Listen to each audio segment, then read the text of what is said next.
Hey, this is Jason J. Lewis, Superman from Justice League Action, and you're watching SuperWonder Legacy. You're strong. I know.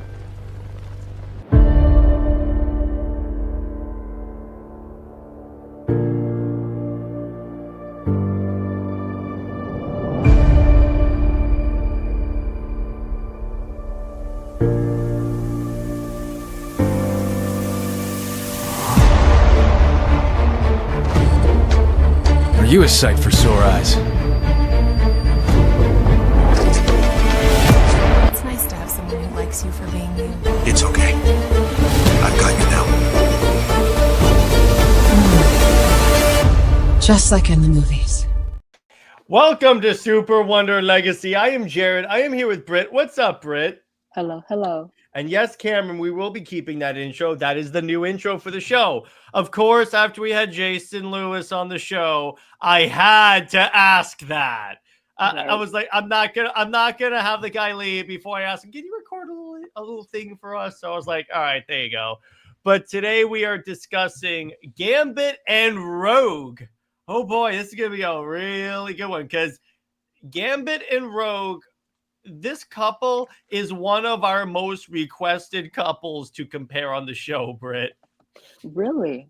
Yeah, it's one of the ones that I've heard a lot of people say you guys need to do Gambit and Rogue. Well, that's awesome. You Yeah. know, I was thinking too of when I was doing the notes and just watching the show or so, and of course how the dialogue or how their dialogue is articulated. And remember when someone said that Super Wonder is like from the South? It's kind of like, okay, well, yeah. it's like, well, Gambit and Rogue is definitely the South couple. So I don't think that is not a compliment, It's like that's the part that really blows my mind, Britt, is how many people like have like the weirdest inconsistencies in their arguments when it comes to shipping. It never ceases to blow my mind. Right. But I mean, yeah. one thing they will degrade a couple for, they will, just act like it's should go to the depths of hell or something. And then the next couple with the same exact thing or so, they praise it. It's very weird to me. Exactly. So today, so obviously we're talking about X-Men Rogue, and those of you that have watched all of our couples comparisons knows that this is the, I guess, second and a half X-Men pairing. I say second and a half because Black Panther isn't an X-Men, but Storm is, and we covered Cyclops and Emma Frost. So I guess, all right, here we go. Does this count as our third pairing, or is it like two and a half? 2.5, because half was not on the team, so I guess. Yeah, exactly. So yeah, we're talking about Gods and Mutants, and here's the other thing that's really interesting about this, and particularly about Rogue as a character, because for the longest time, Rogue's like offset for her power is that she can't touch anyone because of like she'll like take their life force or borrow their powers and harm them. So it leads to a lot of isolation. And as we know, boy, do Superman and Wonder Woman understand isolation so well, don't they, Britt? Exactly.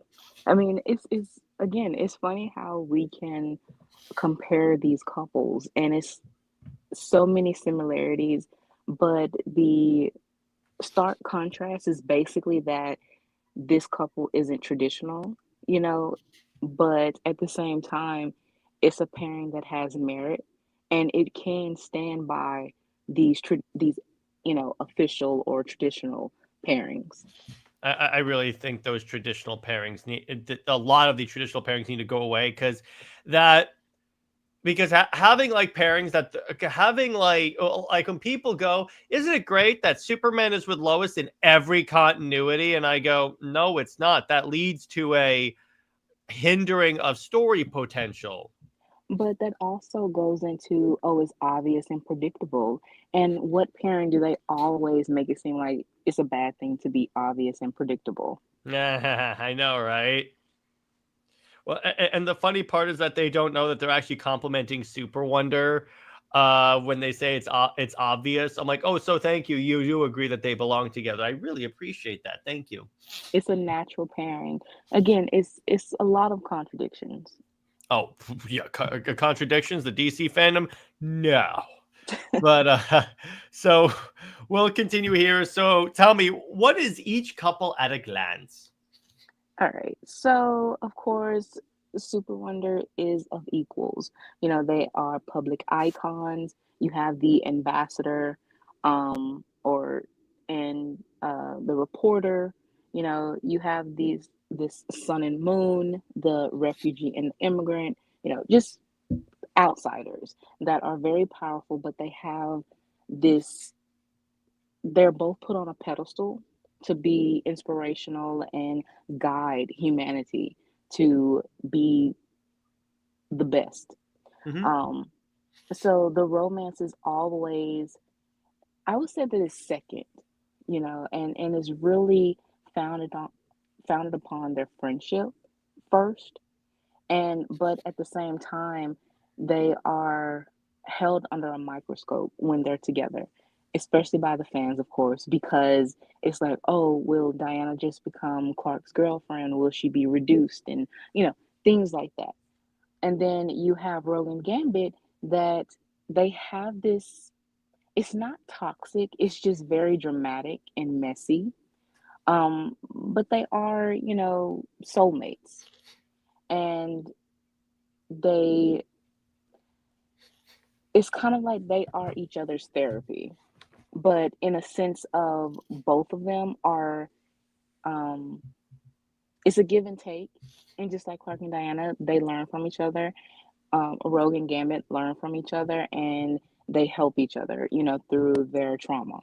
Yeah, and I just love the fact that like Gambit doesn't care that Rogue can't touch him. He's just like, "Nah, I'm just with you because you're you." Right. That's always really good. So the core similarities that obviously they're both couples are power couples. In other words, both couples are like people that have superpowers. It's kind of funny how most other comic book couples are power couples as opposed to like some with, I mean, Batman, Catwoman still count because they're both like super like abilities. Like this way, I would tech say and it's being rich is their powers. that, but at the same time, if you put on a suit of some sort, a, you know, costume, it you're still basically, you know, deemed as a superhero or supervillain or anti-hero, whatever. But it's still that. You're still called something other than a civilian name. So, and majority of couples are that. So it's kind of like, why is Superman and Wonder Woman treated differently, you know, when you do have all these other couples? And Battlegoon, yes, they do count because we talked about them two comparisons ago, I believe. So and you also get the whole with the mutants them being outsiders because it's like if people don't see the mutants as like equals, and then you get into like with Superman and Wonder Woman, people see them as like gods essentially. So in a way, not that they're not seen as equals. Right. They and that is something that is very should be emphasized on. You know, again, love the similarities that we have with these couples, because again, you have Superman and Wonder Woman that basically, in a sense, check mark everything that these fans want in other relationships, and some. You know, this is a pairing that is multifaceted, that can tell the story in a healthier way. You know, you do want the drama and everything, but you don't want it to go overboard. And we've seen it, I think, with Gambit and Rogue, that again, it's supposed to be messy, it's supposed to be dramatic, but at the same time, it goes into toxic territory in some sense, and then you kind of lose the characters in that sense. Yeah, Um, exactly. but overall, with the outsider identity, that is the story, is that they want this, sense of belonging without changing themselves, having that acceptance of what could be seen as a flaw, but it's not. It's just making them unique. And then you have that versus duty. Yeah, exactly. Well, yeah, and as we know, the world comes first, unless you're the current Wonder Woman. Oh, trust me, we'll talk about that later. But and you also get that they're both like that. Both couples are made up essentially of work spouses. Exactly. And the thing is, I call Clark and Diana the complicated work spouse because when you think of work spouse, you do think of them, having a romantic sense, but that's not really the definition of a work spouse. That is more so of just them still being platonic, you know. It's not something that there's no true romantic tension or feelings, you know, of both parties. So I would say that it's a little bit, you can call them work spouses, but it's a little bit deeper than that. Yeah, exactly. And then you get that they both face like moral ambiguity and moral like issues, particularly with Gambit because he doesn't exactly have the most squeaky clean history. Exactly. I mean, Yeah. it's kind of funny is that he comes off as, kind of morally gray. He can be an anti-hero, at certain points. But yeah, I would say that I don't like even Clark and Diana to be squeaky clean either. It feels like they should be not so much, let me see. Um, well, like New 52, I Clark, was about to say. he wasn't the holier than thou preacher, um, uh, American dad that we have now. He was a little bit rough around the edges. He, Well, you know, when we first see him, he's dangling a corrupt businessman over a building. exactly, give me that. Give me a little bit more of that because we need a Superman. He's not forcing, you know, um, like a dictator. He's not doing that, but he's basically bullying bullies, and that is what he should be doing.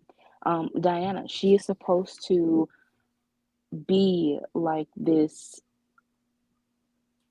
strong voice, this commanding voice for women, and we don't see that often anymore. And like I said, it doesn't make them so morally gray or anything like that. It's just giving them an edge that they need.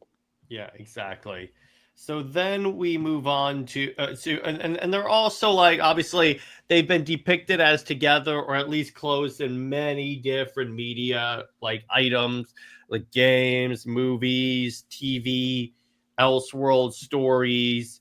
Although I will say an X-Men Kingdom Come like story would actually go pretty hard, I think. Yeah. Interesting. So then we get to the differences between the two. And obviously, Rogue and Gambit are more on the, I hesitate to use this terminology, but just bear with me, more on the human side because they don't have like the powers of gods essentially that like Clark and Diana have. That's true. I mean, they've royally tainted the word human. Mm-hmm. You can That's why I was like, should I phrase it this way? you can say mortal, Mortal. Okay. Yeah. Yeah. Rogue and Gambit are more mortal than Clark and Diana. yeah, which is still it's still very difficult to use these terms because of how fandom has tainted it, Mm-hmm. and how you view that perspective. Being human, I mean, you have um in real life.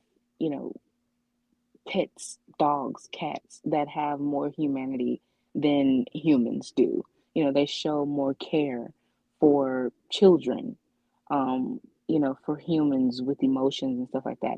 So, the human thing, that really doesn't justify, how people are so judgmental and honoring. Hmm. Yeah, exactly.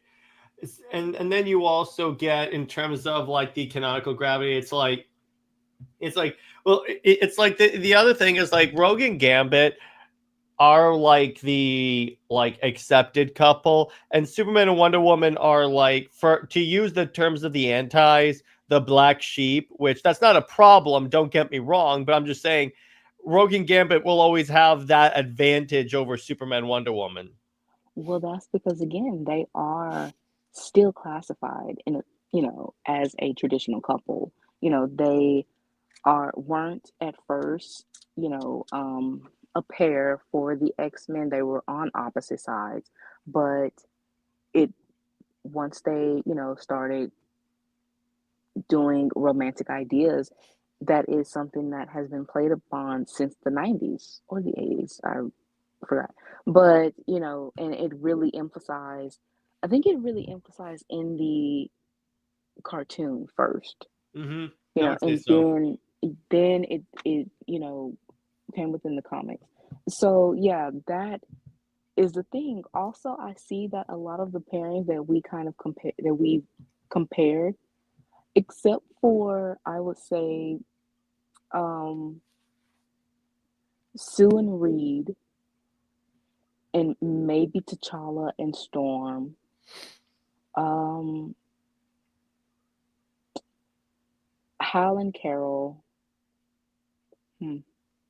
Well, some of the newer couples, I would say, they started very much in the 90s on, and it's kind of like they get a pass because, again, they still go into that category of traditional pairings and being in the same quote unquote franchise, the sub franchise, because it's still under DC or Marvel. It's just the fact of, like how we, compare T'Challa and Storm, that he's not an X-Men, but at the same time they can cross over as being Marvel characters and, have that history together.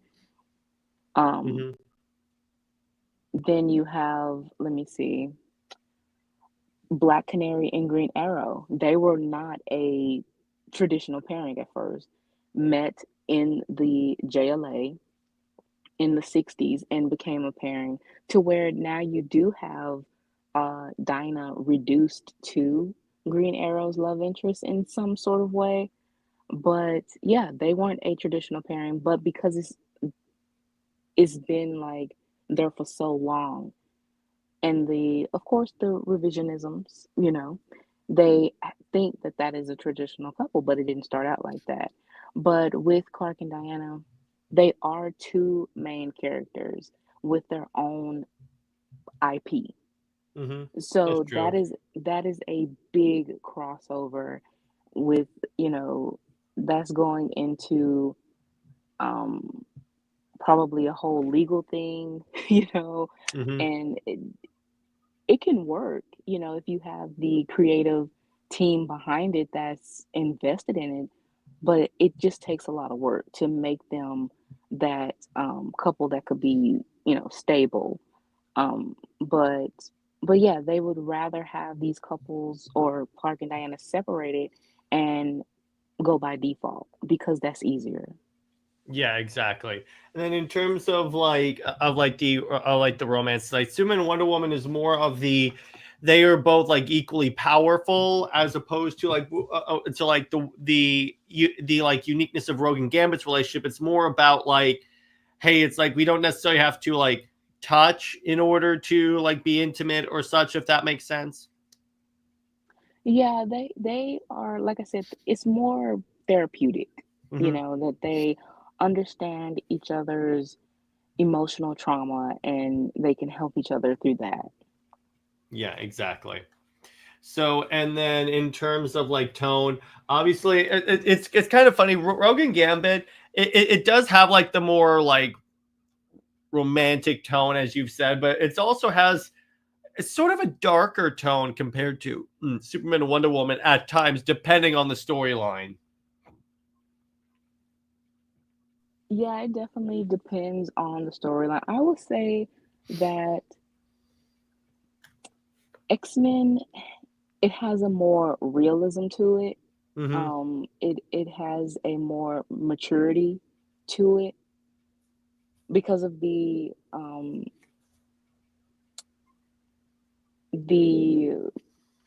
plots that that's explored with them Mm-hmm. and the subjects that's explored with the Superman and Wonder Woman and DC in general. They like to keep things, well, it all depends, very conservative, very um childish in a way. Um and they should, they are family friendly, characters that are supposed to be inspirational for children. That Unless is, you're Peacemaker in Peacemaker season 2. well, I was gonna say that might change with James Gunn's overall thing because it seems like he is forgetting that this is supposed to be family friendly, and What are you what are you talking about? Orgies are family friendly. Jared, don't I'm just kidding, of course. don't say that again. No, no, no. But yeah, so maybe that will change, of course, with James Gunn's vision. But overall, yeah, these characters aren't supposed to be dark in that sense. And I don't really like that because, as we know, we can do a dark Superman and Wonder Woman story. You can. It can work because within that, they are supposed to be a light, of their character. And just like with Shelterverse or, story one, it's very dark. Yeah, it's You like as know, long as like the darkness serves a purpose for the story, you can still do it. If it's darkness for darkness' sake, that's when it gets too edgelord. But like here in the Snyderverse, it's not really that dark, or it's like when it does go dark, like in Batman versus Superman, it's more of it. It's dark because it services the story to be dark in that way. exactly. So it just all depends again on the creativity that and the investment. I mean, it's not like one of the best Superman stories that involves Wonder Woman is called Our World's at Frickin' War. It's not like that's possible. When literally Wonder Woman takes out like this drone and there's this big explosion, then Wonder Woman saves Diana. I mean, so Superman carries Diana away, saying "Not Diana, not Diana." It leaves like Barry Allen like floating in space with like his eye floating out and stuff. That is such a brutal thing, and he's ignoring Lois, as people should ignore Lois. By Cameron said, I think the analogy you're looking for is the boys, since they aren't supposed to be that. Yeah, I know. The boys. Oh my God. Refer to our boys episode for more on why that show's a crapshoot. Anyway, then we get to the symbolism of the two couples because as you've talked about many times, including with Jason Lewis, Superman and Wonder Woman is like the immigrant, the refugee, and Rogue and Gambit is of the Southern mutant and the Cajun thief. It's like found family and love. By the way, so do you know how Rogue got super strength and the ability to fly? No, I don't. We're about to go full circle on characters we've used. So what happened is she started off as a villain and absorbed the powers of Carol Danvers. Seriously? And put Carol in a coma for like I forget how long, but Carol was in a coma, and then for some reason the powers it just kept with Rogue. Wow, I did not know that. That's why she has a lot. That's why she flies and has super strength. It's that exact reason.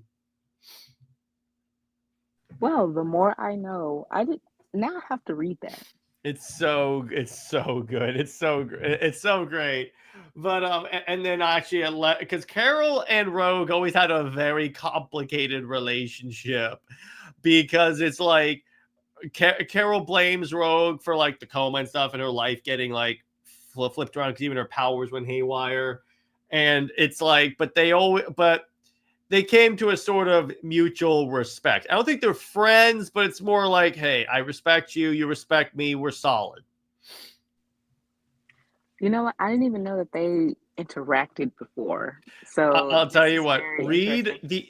read the Captain Marvel run by Kelly Thompson. Spoiler alert, another female character Kelly Thompson does infinitely better than everyone else. And they deal with this in one of the storylines. It's really good. Cool. But anyway, so, and you also have the stakes with these two. It's like with Rogue, she can't touch him, but it's like, again, he doesn't care. But it's how cool. But here's an interesting thing I just realized. So she can't touch people, but when he touches stuff, it explodes. I did not. Oh, I just that just flipped in my mind. I'm like, oh wow. So they're both untouchable, basically.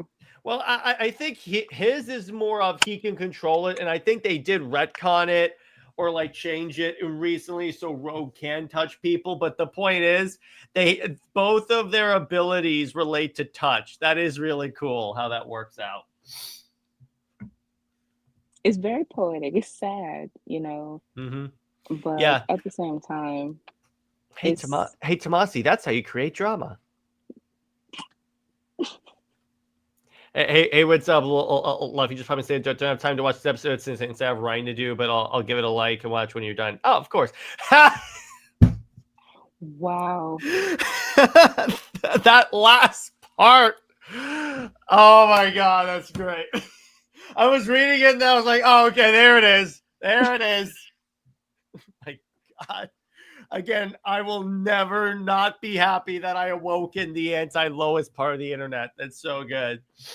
So then we get to, so let's talk about the narrative strengths and pitfalls of Superman, Wonder Woman, Britt. All right. So, of course, the strengths of the pairing is, of course, being equals, being diplomatic. And they are this natural pairing that inspires. Or you have this global platform that honestly DC does not use because Clark is stuck in Metropolis. Diana, they now want to keep her stuck in Washington, which I think is so. She's never really been associated with the U.S. government. That's the weird part. Exactly. I mean, if you're going to say that Perez is the definitive, you know, origin, at least have her in Boston. You know, Yeah. I would say Gateway City was a thing that Byrne created, and he was basically remixing Perez thing, you know, with Helena and Cassie being bootleg Julia and Vanessa. So, you know, that I really don't take that. But if you're going to have Diana have a, you know, stable home, it would be Boston. You know, Yeah, exactly. That's the thing. These creatives keep trying to say, oh, Perez was a definitive Wonder Woman. It's inspired me. It's always great. And I'm like, okay, that's all well and good. I love Perez too, but why do you keep contradicting it in your run? exactly. That's the part. It's like I'm reading. It's like Phil Jimenez gets a pass because when I read his run, it's very like Perez-y. So that's why I excuse that one. Rocca is the first run. First run. I want to be clear on this. First Rocca Wonder Woman is very much still consistent with Perez, except for when it comes to her thing with Batman. But it's like all these other runs, particularly the recent run, when I hear creatives say, oh yeah, we all love Perez, that's just PR for me. Exactly. Even Rucka, even his first run, I wouldn't really say that it was. I maybe Compare the to recent ambassador. runs, Britt. Compare it. I'm I'll give him maybe like 20%. 20%, man. You are so hard to please, lady. Because when you read it, it's kind of like, okay, you are definitely trying to be shady towards Perez. Like, I'm just saying, in terms of the status quo, in terms of like the way things are like set up, it feels closest to Perez. I mean, he had no choice back then Mhm. because, Steve was an old man and everything like that. Um, and as you said, his only like screw up was to try to make Diana closer to Batman.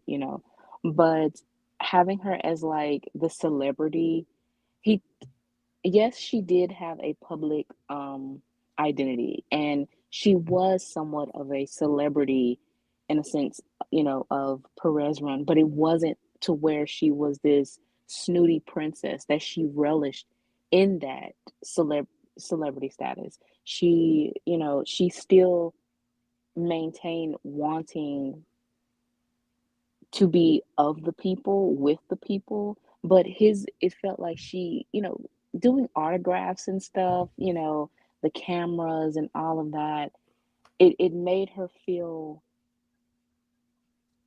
like I said, one of those snooty Hollywood type, Counterpoint, celebrities. Perez did that with Mandy Meyer, basically making her a celebrity. Giving That's what I said, giving her a publicist, yes, that works, but Diana was still very down to earth. Rucka's Diana still felt like she wanted to be Hollywood more, you know. She I'll give you wasn't. that. And, I would and, say, and then Gail Simone was like, "Let's make a Wonder Woman movie." Miguel, she's a she's in her own category. I love the shade. I love the shade, Britt. But it's like the pitfalls, and you hit the nail on the head, Britt. In the hands of great writers, the relationship is superb.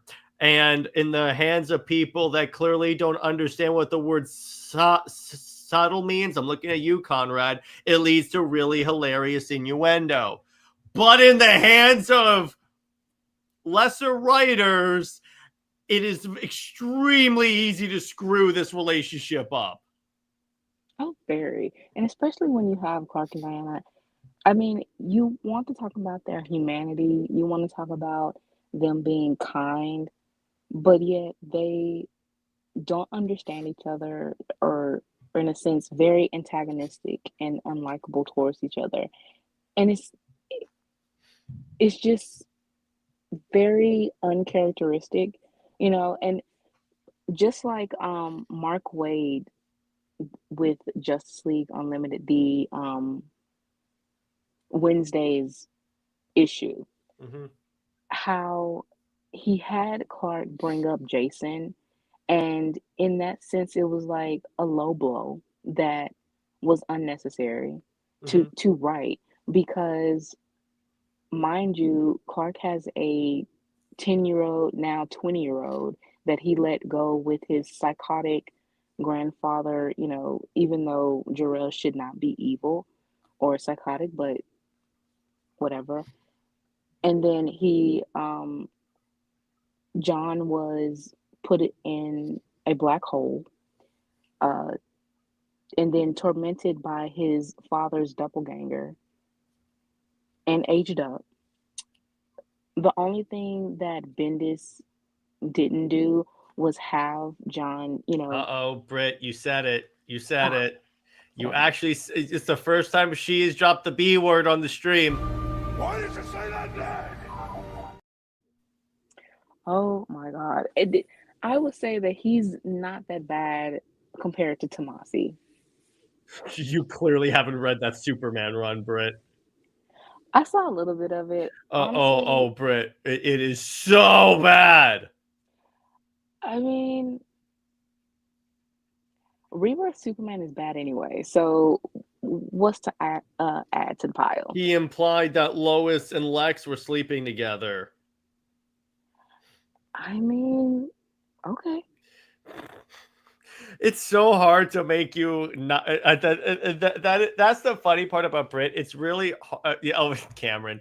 I knew it would happen one day. Well, then again, Brit, as we learned last week, you are the Lois of this podcast. So See there? No, no, no, no, no. Thank you, Jason. No, no, no. I rebuke that. Oh boy, you put more reason to throw shade at Lois. I know. In reference to your to your point about Mark Waid about Diana being the voice of reason, yeah, that is really weird when you think about how he has portrayed Wonder Woman in that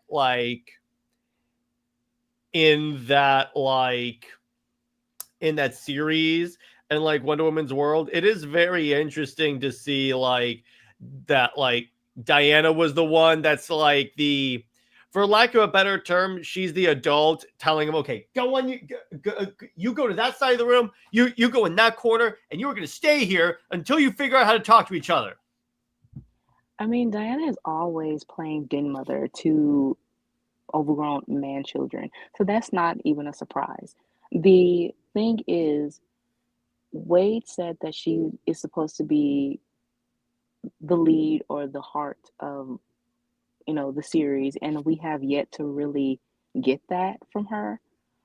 It's only this with her playing den mother, and it's not much of an accomplishment, especially with that scene that she was supposed to be the voice of reason, but Clark and Bruce still acted like children, and it didn't feel like her voice was being heard. I'll give you that. But I love how we can never give anyone compliments on how they handle Diana, because they always find some way to screw it up. Exactly.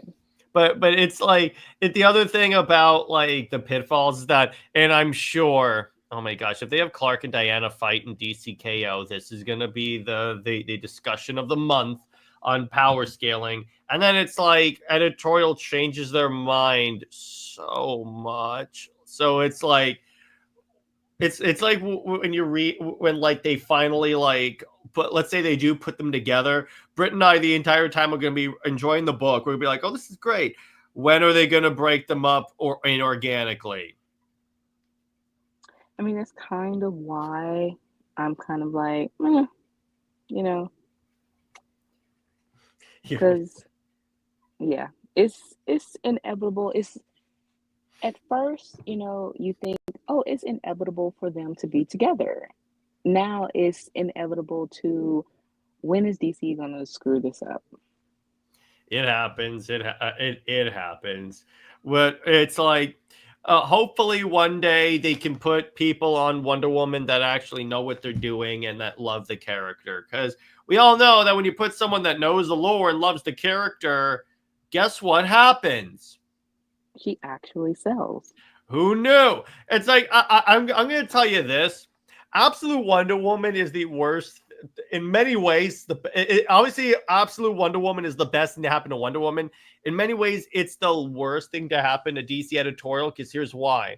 Because as we've talked about on the show, on this channel many times, they have this perception that Wonder Woman is not that much of a high seller. It's because of the character. It's not because of who we put on her or the stuff we try and push with her. And then Absolute Wonder Woman comes out and goes, hold my beer, proceeds to be in the top 10 books for a year. Exactly.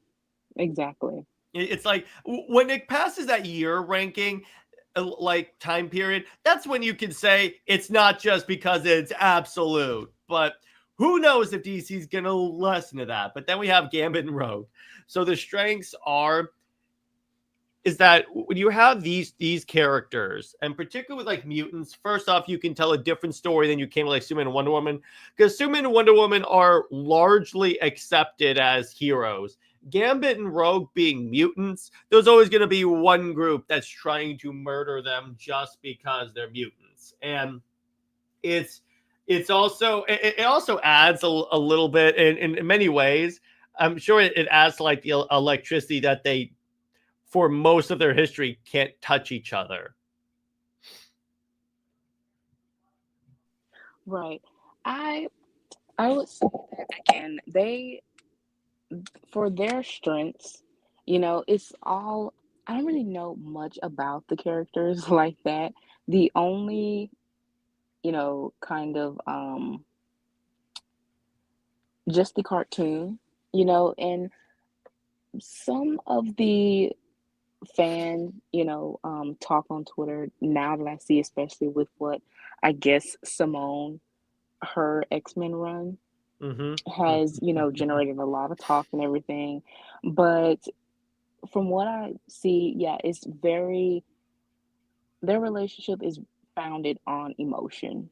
It is that um intense drama, that they relish in. It's very much like a soap opera. The X-Men overall is a superhero soap opera. Um, that can be a good thing, that could be a bad thing, but I would say that it lands in the middle, which is very good. You know, 97 with the whole Rogue and Magneto thing. Yeah. I and and breaking Gambit's heart, that I don't know, it with with watching it, it seemed out of place and out of character. So I but then you have some people trying to defend it. But yeah, it didn't that didn't sit well. I would have rathered, Gambit, he makes his sacrifice, and Rogue, that becomes her, um her downfall, or, something that really hurts her. But she didn't need Magneto for all of that, you know? Yeah, exactly. And then with the so in other words, that's talking about like the pitfalls in terms of toxicity, and then it's like the thing about it is like it's like you want to be very careful how you handle these characters, because it's like Rogue can, because oftentimes Rogue can be Rogue and Gambit both have been written to be parodies of Southern people, and Gambit has been like in sometimes portrayed as like a dumb hick. So it's like that's it. That's the problem, is that you have like writers that don't know how to write people from the South. So that's the interesting part there. Yeah, I mean, the New Orleans accent, Louisiana accent that, they give Gambit, it, I mean, it works in the show, but sometimes, um, when writers, in the comics, they have a difficult time, especially it's very obvious that some of them use Google Translator or something like that, or maybe they, you know, read another book or something and think, oh yeah, this is how you write. No, no, that's not how you do things. Actually have someone probably from Louisiana, or something like that, to help you write these characters a little bit better. Because yeah, they do come off as a stereotype, and the worst kind of stereotype. Or um you might translate something wrong, in a different language. And they've done that a lot and been very offensive, um, even recently.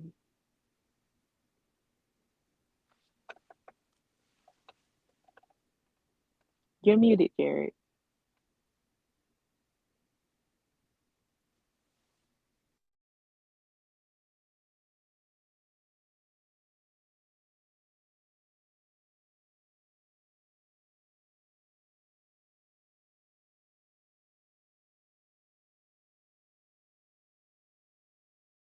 I didn't realize my mic was muted. So Yeah. I was like, wait, what? So Britt, Yeah. now let's go on and talk about the history of Gambit and Rogue. So t- t- take it away, Britt, and tell us about the history of Gambit and Rogue. Okay, wait. So I don't know that much. I just did Marvel history. Mm-hmm. But hold on. Okay. But let's see. So it starts off in the 90s, as I said earlier. You know, I was they about to say Gambit is a very 90s characters. the his design is Mm-hmm. very 90s. You know, the trench coat, the everything like everything like that. Um, from Chris Claremont and Jim Lee. Ah, there you go. Uh, and Rogue status, she's from the 80s, actually, the early, Mm-hmm. X-Men. She was struggling with her powers. She could not touch, and she was emotionally isolated. And she was a Um, villain. they didn't have that, so I'm very surprised that within the Marvel they didn't mention that. They're right up. Probably because since she's an icon, they don't want you to know that their icon started off as a villain. I mean, they have a lot of icons that were villains, so That's true. I mean, it's not like Magneto was tried to wipe out all of humanity. right. So they basically start this off, of course, in the 90s, here and there a flirtation, but it wasn't really a thing until well, it was in Uncanny X-Men and the 1991 launch of it, but it was a central subplot, of again of flirtation and stuff like that. But it really wasn't an ongoing relationship yet. They were basically letting it simmer. It really didn't, become a thing until the 1992 animated series, which of course that is always animated shows or live action. That is where you get the boost for anything, whether Mm-hmm. it is the individual character or the relationship. You get the audience to care for that, invest in that, and then it bleeds into the source material of the comics. Mm-hmm. Editorial, of course, they liked, that idea of, because of the flirtation, I guess, with Rogue being villainous at some point, um, Gambit being a little rough around the edges, that sort of clashing. Then, yeah, it was more of a give us drama, give us that tension, and make it sexy. Mm-hmm. Yeah. Which I'm not complaining. Right.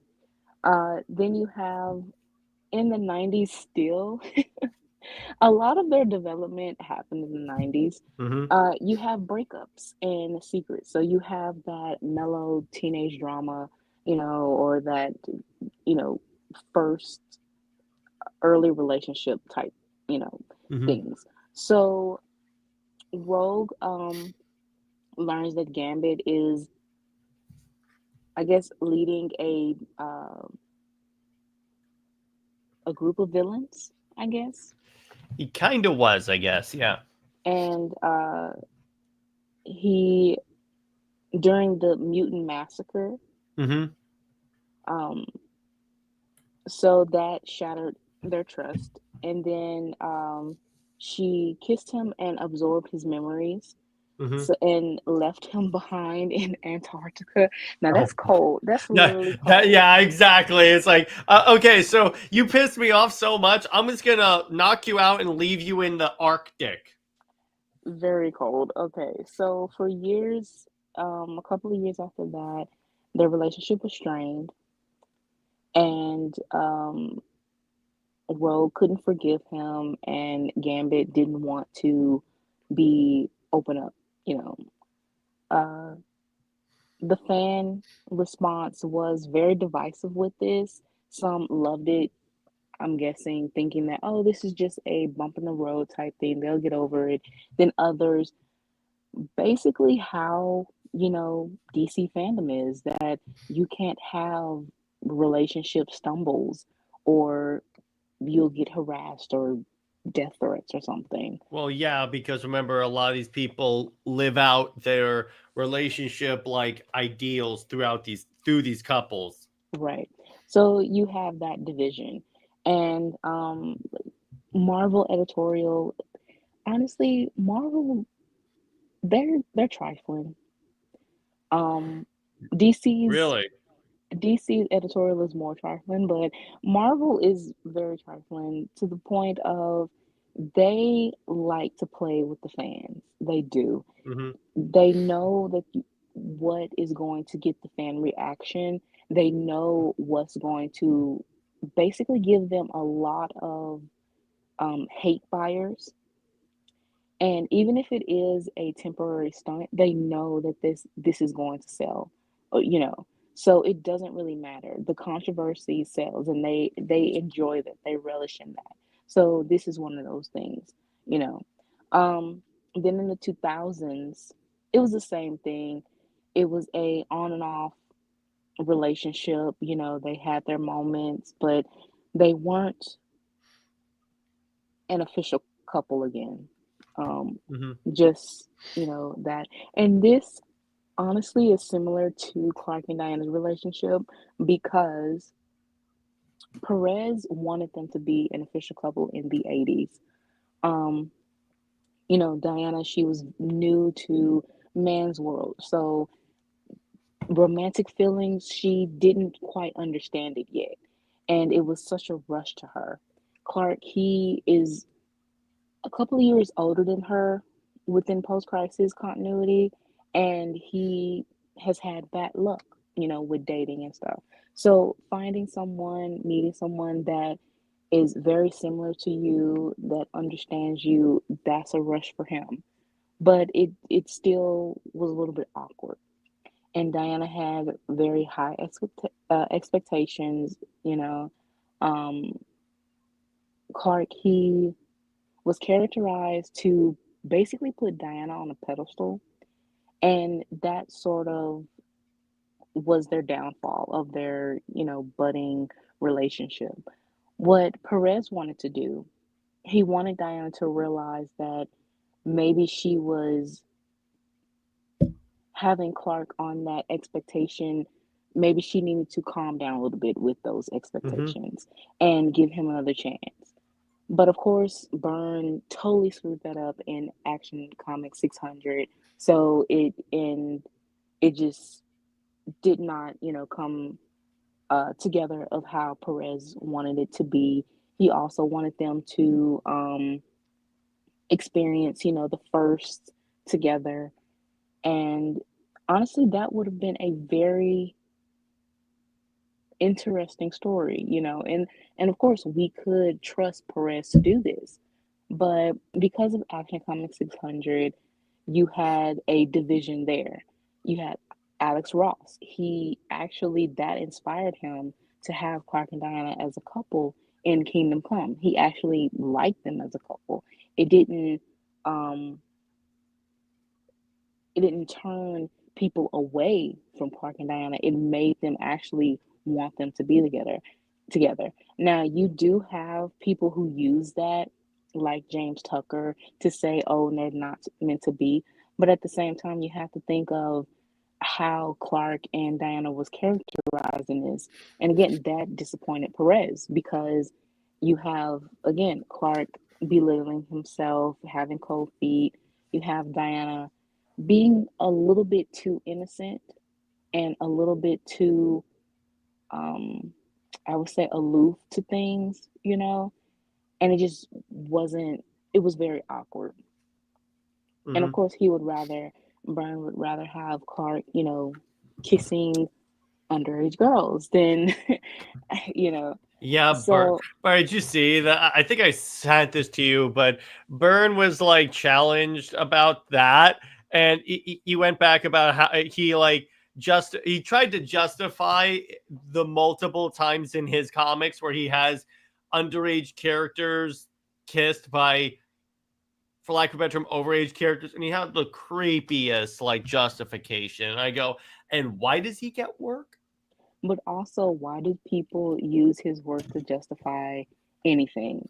You know, the most that you can use his work is to show why this shouldn't be, which is how people talk about Clark being this all-American, you know, star, football star, Rah rah going up, rah. right, the rah rah America type thing. That should not be used. But yet you want to use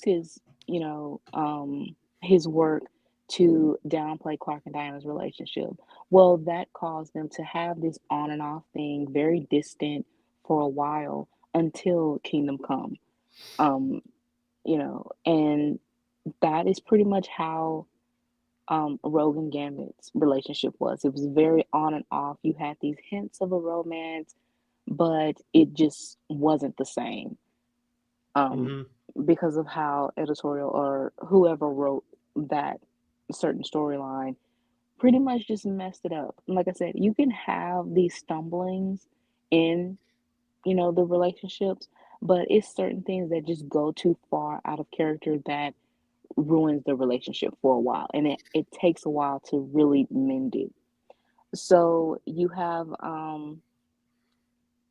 going into further into the 2000s, they were still trying to figure out themselves as characters, but also their relationship. Again, it was still this distancing between them, much like Clark and Diana, even in the 2000s as well. And then editorial just didn't want them to settle down. And they were definitely going on the slow burn, you know, long running soap opera drama. Yeah, exactly. Parker says, I think I might need to wipe my memories real quick of that Clark part. Oh, trust me, people will still remind you of that. So tell us about the 2000s, a very, let's say, weird time for the X-Men. Okay, so 2000s, you have Rogan Gambit, which is written by Kelly Thompson. The story, it finally made them address, everything that has made them strained, everything that has, ruined their relationship. So it was very much a meta commentary, I would say.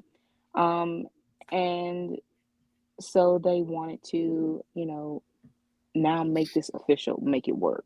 Mm-hmm. And who knew that Kelly Thompson was good at fixing other people's mistakes? Right. So now you have the marriage in 2018. So they're finally married. What's funny is that this was at first, and I remember seeing this, the image of Kitty Pride and Mm-hmm. Colossus, and it was very. I don't even want to call it a bait and switch. I think it is a bait and switch, but it was something that was totally such a soap opera twist that, but they ended up married and followed by Mr. and Mrs. X. Mm-hmm. That was again written by Kelly Thompson. Of course. And it lasted for about a year, but it really just showed them having adventures together, being married, that whole thing. And it cemented Rogan Gambit as the couple they should be. And also showed that a superhero marriage can work, and still have the drama and still has the, but it's still interesting and it can still bring fans in as an investment. Now that is not to say, or that is to say that all marriages work, because as far as DC, the marriage that they want to hold on to by a thread does not sell. And we all know when they try and like market a marriage, Batman and Catwoman, we get what we got. Right. So DC is terrible.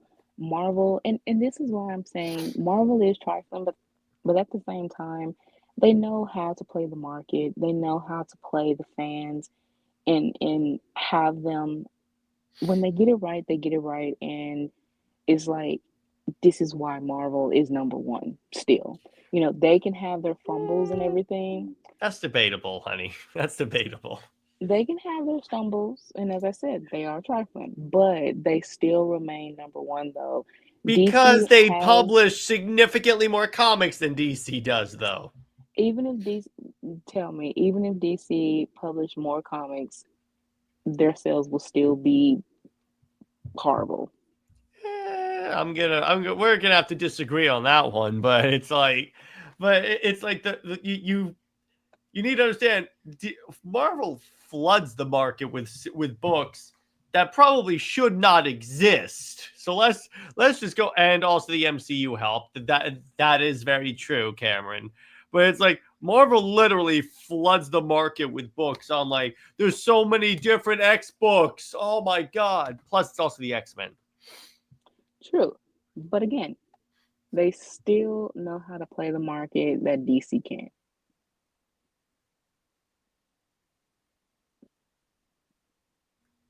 I'll give you that. But yeah, it never ceased to amaze me that. So Kelly Thompson, Absolute Wonder Woman, Captain Marvel, Mr. and Mrs. X. I have a lot of Kelly Thompson I got to read. So Britt, speaking of orgies, the Krakoa era. Now you can explain that because yeah. All right. So did I ever explain to you what the whole Krakoa thing was? You did, but I guess you have to do it again. Oh, God. All right. So in about 2018, 2019 timeframe, Jonathan Hickman was brought on as the X-Men writer. And Hickman is one of the best comic book writers at Marvel, bar none. Bar none. One of the absolute best, and pun intended. He's the one currently writing Ultimate Spider-Man. He's written a ton of like Avengers, New Avengers, Fantastic Four stories that led to Secret Wars. There's so much great stuff in there. So everyone was hyped. So what they did was they did this. So the idea was, so the X-Men keep going through the same thing over and over and over again, where like essentially we save the world, mankind turns on us. We save the world, mankind turns on us. We save our world, serving the Avengers, mankind still hates us. So let's form our own mutant nation on a living island called Krakoa, and let's like become a sovereign nation. And then let's just say, screw you guys. We had all these drugs that were supposed to cure all your diseases, but now we're not going to do it because you're mean to us. And then, of course, now here's the thing. So they had these laws. You can't kill a human, you can't kill a mutant, and you have to make more mutants. Now, people took the make more mutants and the gossip of Mr. Sinister to imply that the X-Men were committing orgies on Krakoa. Marvel editorial legit came out and said that, no, that's not what's happening. What are you guys talking about? And I'm like, that's the Marvel fan base for you, Britt. But anyway, so the thing about the Krakoa era is as time went, so it's again started off. Cameron brings up an excellent point. It's a great idea, a really, really, really bad execution. And here's the thing: the other problem is, my like pet peeve at event comics and such, where they'll put like important information in the tie-ins, Britt. Right. They did this to the worst degree in Marvel. Like they would have like important plot points in like the most obscure X-Men book ever. So in order to keep touch of the X-Men, you literally have to read literally everything. And Marvel publishes a lot of X-related books. And eventually it just got to the point where we were all like, well, I wasn't reading the Krakoa era. I got into comics around this time, and it ended in like shortly thereafter. But I'm like, the thing about the Krakoa is that so they did do some cool stuff, like Rogue and Gambit got their very own X-Men team. I think they were on Excalibur, which is more of like the Justice League Dark of the X-Men books. I think it was Excalibur, and anyone in the chat can help me out on that one. But it's like, the thing about it is that it just got stale real quick. The X-Men were not acting as heroes; they were acting more like straight up super villains, and it really just fell apart real fast. And this is one of Marvel's biggest blunders. Wow. Well, that's really sad. And yeah, it is, because guess what? They had a big layup. And here's the thing, because Hickman is the type of writer that plans this epic story out, going like 5 years into the future. And here's the problem: as soon as he got them on the island, the people he was collaborating with basically forced him off the book so they could play in this new sandbox. Oh, that's shady. But wow. Yeah, exactly. That's why I'm like, be careful what you wish for, saying Marvel has their stuff together, because no. You need to read more Marvel if you really think that, Britt. Well, I would say that, I mean, it sounds like the same thing that DC did with Rebirth. Yeah, but here's the thing: the new 52 was not one guy's like baby. It would be like if all of a sudden DC took the Absolute universe and then completely took it away from Scott Snyder and went in the opposite direction. Hey, what's up, Lewis? Well, yeah.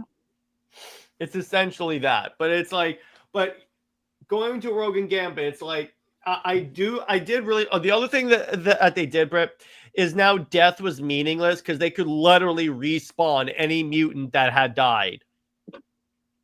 You know how they did this? No. This is going to make you laugh your ass off. You ready? All right. So it involves the collaboration of a close group of mutants. So what you find out is that, all right, so Mr. Sinister takes DNA samples from all of the mutants and like stores them. So then Charles Xavier uses his Cerebro helmet to essentially back up the minds of the mutants, so that if they ever died, what happens is this mutant named Goldballs, that's his name. What? That's his name. His power is he creates gold balls, and wow. He would later be renamed Egg, but I think Gold Balls is significantly more hilarious. So he creates these eggs, puts them on the ground. The 5 mutants show up. One has the power to like accelerate the eggs. One has the power of reality to like. One has like the reality. Or they all basically they inject the eggs with the mutants' DNA. All of them collaborate to modify reality so that egg is all of a sudden viable. And then when the person literally hatches from the egg, Xavier shows up with Cerebro and re-downloads their consciousness, or like it's really their personality into the like husk, essentially. That is a lot going on. Oh yeah, particularly involving a mutant named Gold Balls. Yeah, that just sounds like a very poetic, intergalactical way to basically say that you had a incubator baby or something. Yeah, but the stupid part about it, Britt, is that now death meant absolutely nothing, because you could just bring them back in the same issue. Well, blame Death of Superman for that. Well, yeah, but this is worse, because it's like, then they're like, oh my God, Wolverine died. He'll come, but just re-download him. It's fine. And I go, I don't care about this. But it's like, the very least, they kept Rogue and Gambit married, and they had another mini series because everyone was getting a mini series back then. But oh, did you know that in this era they tried to retcon that Jesus Christ was a mutant? I kid you not. Wow. Yeah. Whose idea was that? Marvel editorial. So who the individual as Marvel editorial? I have no, I forget who, I think it was like Jerry Duggan or something like that. But yeah, they tried to say Jesus Christ was a mutant. The first mutant, as a matter of fact. They keep changing who the first mutant is. First it's Apocalypse, then it's Namor, now it's Jesus Christ, apparently. And I go, it's like every single time I would be flipping through my phone at this point, Britt, and this stuff would come up, and I go, "Oh God damn it, Marvel! Can't I just leave you alone for 5 minutes?" Yes, Louise, Jesus Christ was a mutant. I kid you not, and it is so dumb.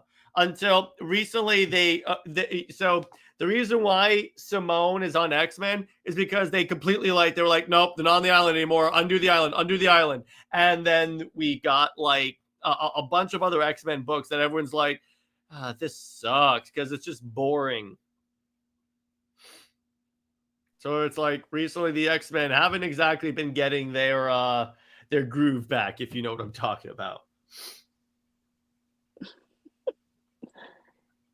I love Britt's reaction whenever I explain to her, whenever she says, well, Marvel seems to have their stuff together. And I go, excuse me.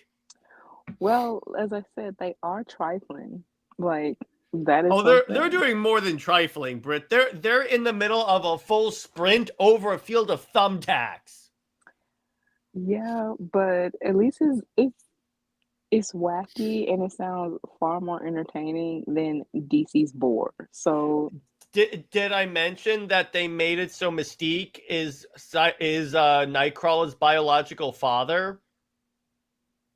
You have told me that, and again, that is still whacked entertainment. Oh, trust me, because when you start to think of the biology of how that works, it's like, why am I thinking about this right now? Thanks, Marvel. Yeah, exactly. Cameron says, I wish I could see Britt's face. What's the logic behind that? Lewis. In the 5 years that I've covered Marvel Comics, the number one thing that comes to mind is don't expect logic. Let me put it to you that way. That's the way I kind of consider this. But anyway, with this, it's like, that's why the Krakoa era is more of like we really need to like rethink how we do stuff like this. So, Britt, still think Marvel has their stuff together? As I said, they're trifling and wagged, but it's entertaining. Yeah, so is DC, but at least with DC, I know what they're doing. Come on, admit it. No. DC's entertainment is very much a bore. Well, yeah, that's true. But you know that Marvel is where Tom King got his start writing the Vision book? Well, Marvel knew, that was it.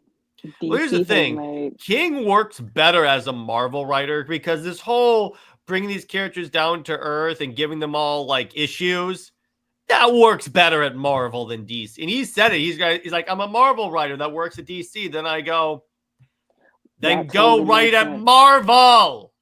But that also makes sense to the mess that he has practically made with DC characters. Oh, we'll see. We'll talk about a mess at the end of this episode. So the relationship, actually, let's talk about why do Gambit and Rogue work? Because again, it's like Gambit and Rogue are one. You know what's kind of funny, Britt? You ever notice how so many of the like air quotes, traditional couples of comics that aren't Clark and Lois or Steve and Diana work really well? They work because they are able to have drama. They are able to grow together instead of Clark and Diana being the main, characters regressing, into a certain era. You have Clark, he can't grow because he has to stay stuck within, the Daily Planet. And Diana, she can't. Well, honestly, her relationship with Steve is so Bland. bland that it's not even. It's just default, and it is something that it's only there because he was the love interest in, pre-crisis. But even that, when you read the fan letters, when you read the history, Steve is a terrible character, and especially now with modern day, how he is this characterized just as this random military dude. He doesn't that crash landed on the island, but he doesn't have any personality. He doesn't have anything else to offer. Diana as her character and her character development, nor the story itself. So you have self insertions with him. With all these other pairings, you have them being their own character. I keep for again. I have the mic on mute, but yeah, exactly. It's 100% with that. But it's like with this relationship where it's like a lot of their like, and it's really interesting with this, and this is the real chief similarity that Rogue and Gambit have with Superman and Wonder Woman is that they both are isolated for the exact same reason, and it involves their powers. I mean, yeah, um all superhero couples are going to have that. They're either going to be have a relationship bonded by trauma or bonded by um the burdens of having powers, or in that understanding of what that means to be a hero. And that again is something that is neglected or very much ignored by having these quote unquote traditional relationships with the civilian and hero dynamic. The only, I mean, yeah, Peter and MJ, they aren't together and all of that drama, whatever, but Marvel still has this thing to where they have Peter with Felicia and they have their thing going. Then you have a vast majority of these pairings are superhero couples, but yet the main, characters that you would think would have a superpowered, pairing as Superman and Wonder Woman, they're the ones that's held back. And you lose so much story um, within them in development because you have them only exploring the same thing over and over and settling for, oh, we want to be normal, quote unquote, as in take away our powers, or at the end with their supposed end game, Clark and Diana have to age basically like milk to um to stay within the bounds or the limits that Lois and Steve, give them. But all of these other couples, we see can have that longevity without, you know, taking away things. So with Rogue and Gambit, again, it's difficult to say that they are the healthiest of couples because they're not. But at the same time, the drama that they deal with, the um the burdens that they deal with as being mutants, as that real life perspective as outsiders, or being different. That is something that is constantly explored and connects and resonates with the audience. With Clark and Diana, that is something that's missing. The only resonant whatever that's resonating with the audience of Clark and Diana is the self-insertion of, oh, they're stuck on these random bland humans, that I can self insert myself in, and these powerful beings are basically treated like dogs on leashes. You mean repressed chihuahuas? Let me see. Diana is not a repressed chihuahua. Oh, Diana okay. is. Let me. Hold on. Now you got me thinking. Let Well, me see. wait. It depends on certain writers. Diana, she's still not a chihuahua. Diana is like Great Diana. Dane.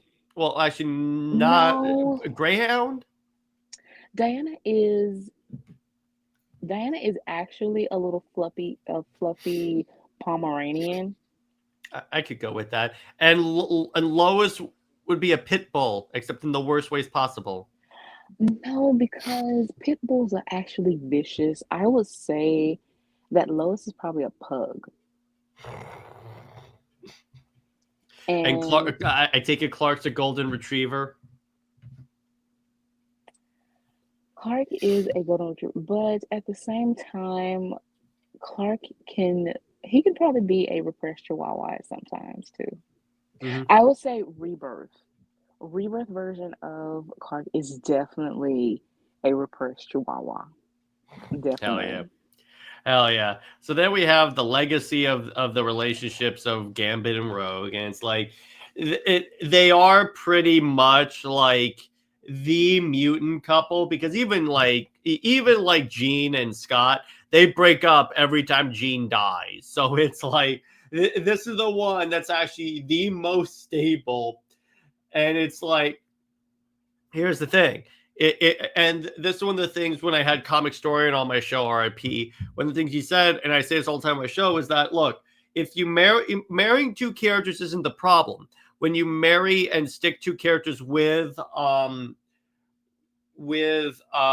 non-powered individuals, that limits the story you're going to tell, which is why I know that I'm fairly certain that when King leaves the book, either Trinity won't be showing up, or Trinity won't exist, or they'll retcon away the father thing, because DC's not going to. Because here's the thing, Britt. If Steve is like the father of Trinity, that like pigeonholes Diana, that she can only be with Steve.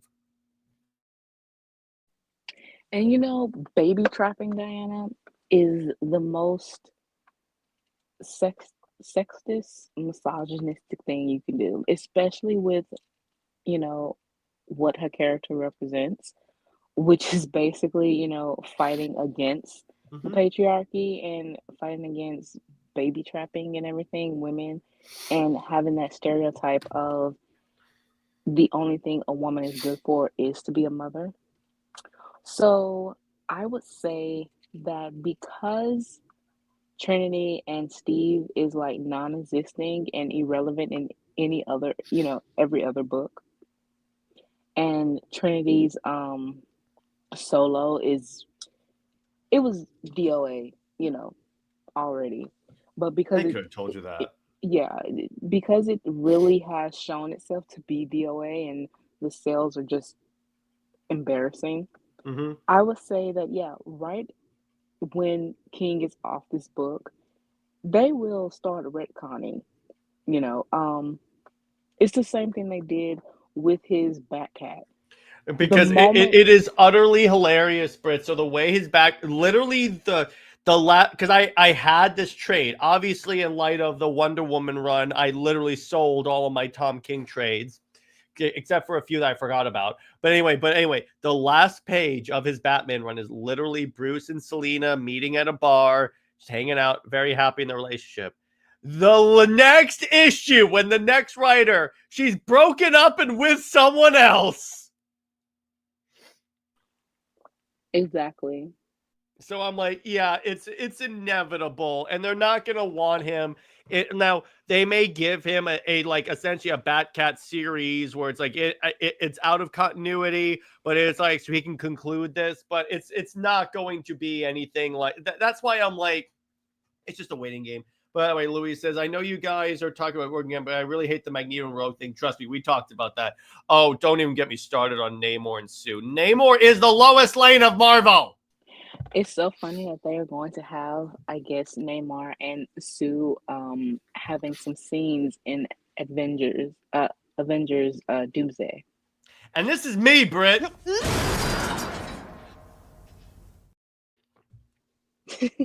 I will be the one cheering when Doctor Doom punches Namor's head off. Anyway, continuing. So then we get to the fans' reception. Oh boy. So I mean, so with Superman, Wonder Woman, obviously you do have a lot of repressed Chihuahuas, like fighting at their leashes, but it's more like the antis are more about like the problem with it, and I understand to a degree where the antis are coming from. Like if you grew up and only know Superman with Lois, I get where that's coming from. But then again, the issue is you can't expect DC to always reflect the status quo. Obviously, you're going to prefer the status quo of when you were a kid. But a post crisis is an interesting scenario since, okay, Britt, why did the New 52 even happen? Because cells were in the toilet. Exactly. It's almost like if you know a status quo is detrimental to the company after a while, maybe you ought to like shed that status quo after a while. Exactly. I mean, yeah, you can love traditional things or whatever, but it becomes stagnant. You want things to be a little different, put some seasoning on the steak and potatoes. You have to have a little bit of seasoning. Well, with me, being who I am, you got to have a lot of seasoning because I don't like bland. But Yeah. but with, you know, certain things, you got to mix it up a little bit. You got to have a remix to something. Sometimes the remix can be bad, and you prefer the original. But most of the time, the remix is played more than the original, and it becomes better. Um, but DC needs that. That is why you have a freaking multiverse, because you have these different relationships being explored, and it helps with the creativity. It helps with the longevity of these characters. Now, a lot of people say how, Clovis is generational. No, it's only generational, quote unquote, is because, yeah, that is her role as a love interest. But that doesn't mean that everything has been all peaches and cream. It has not. Superman has been losing popularity for decades.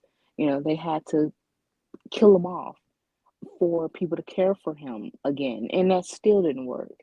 You have a marriage that's been stagnant for a while.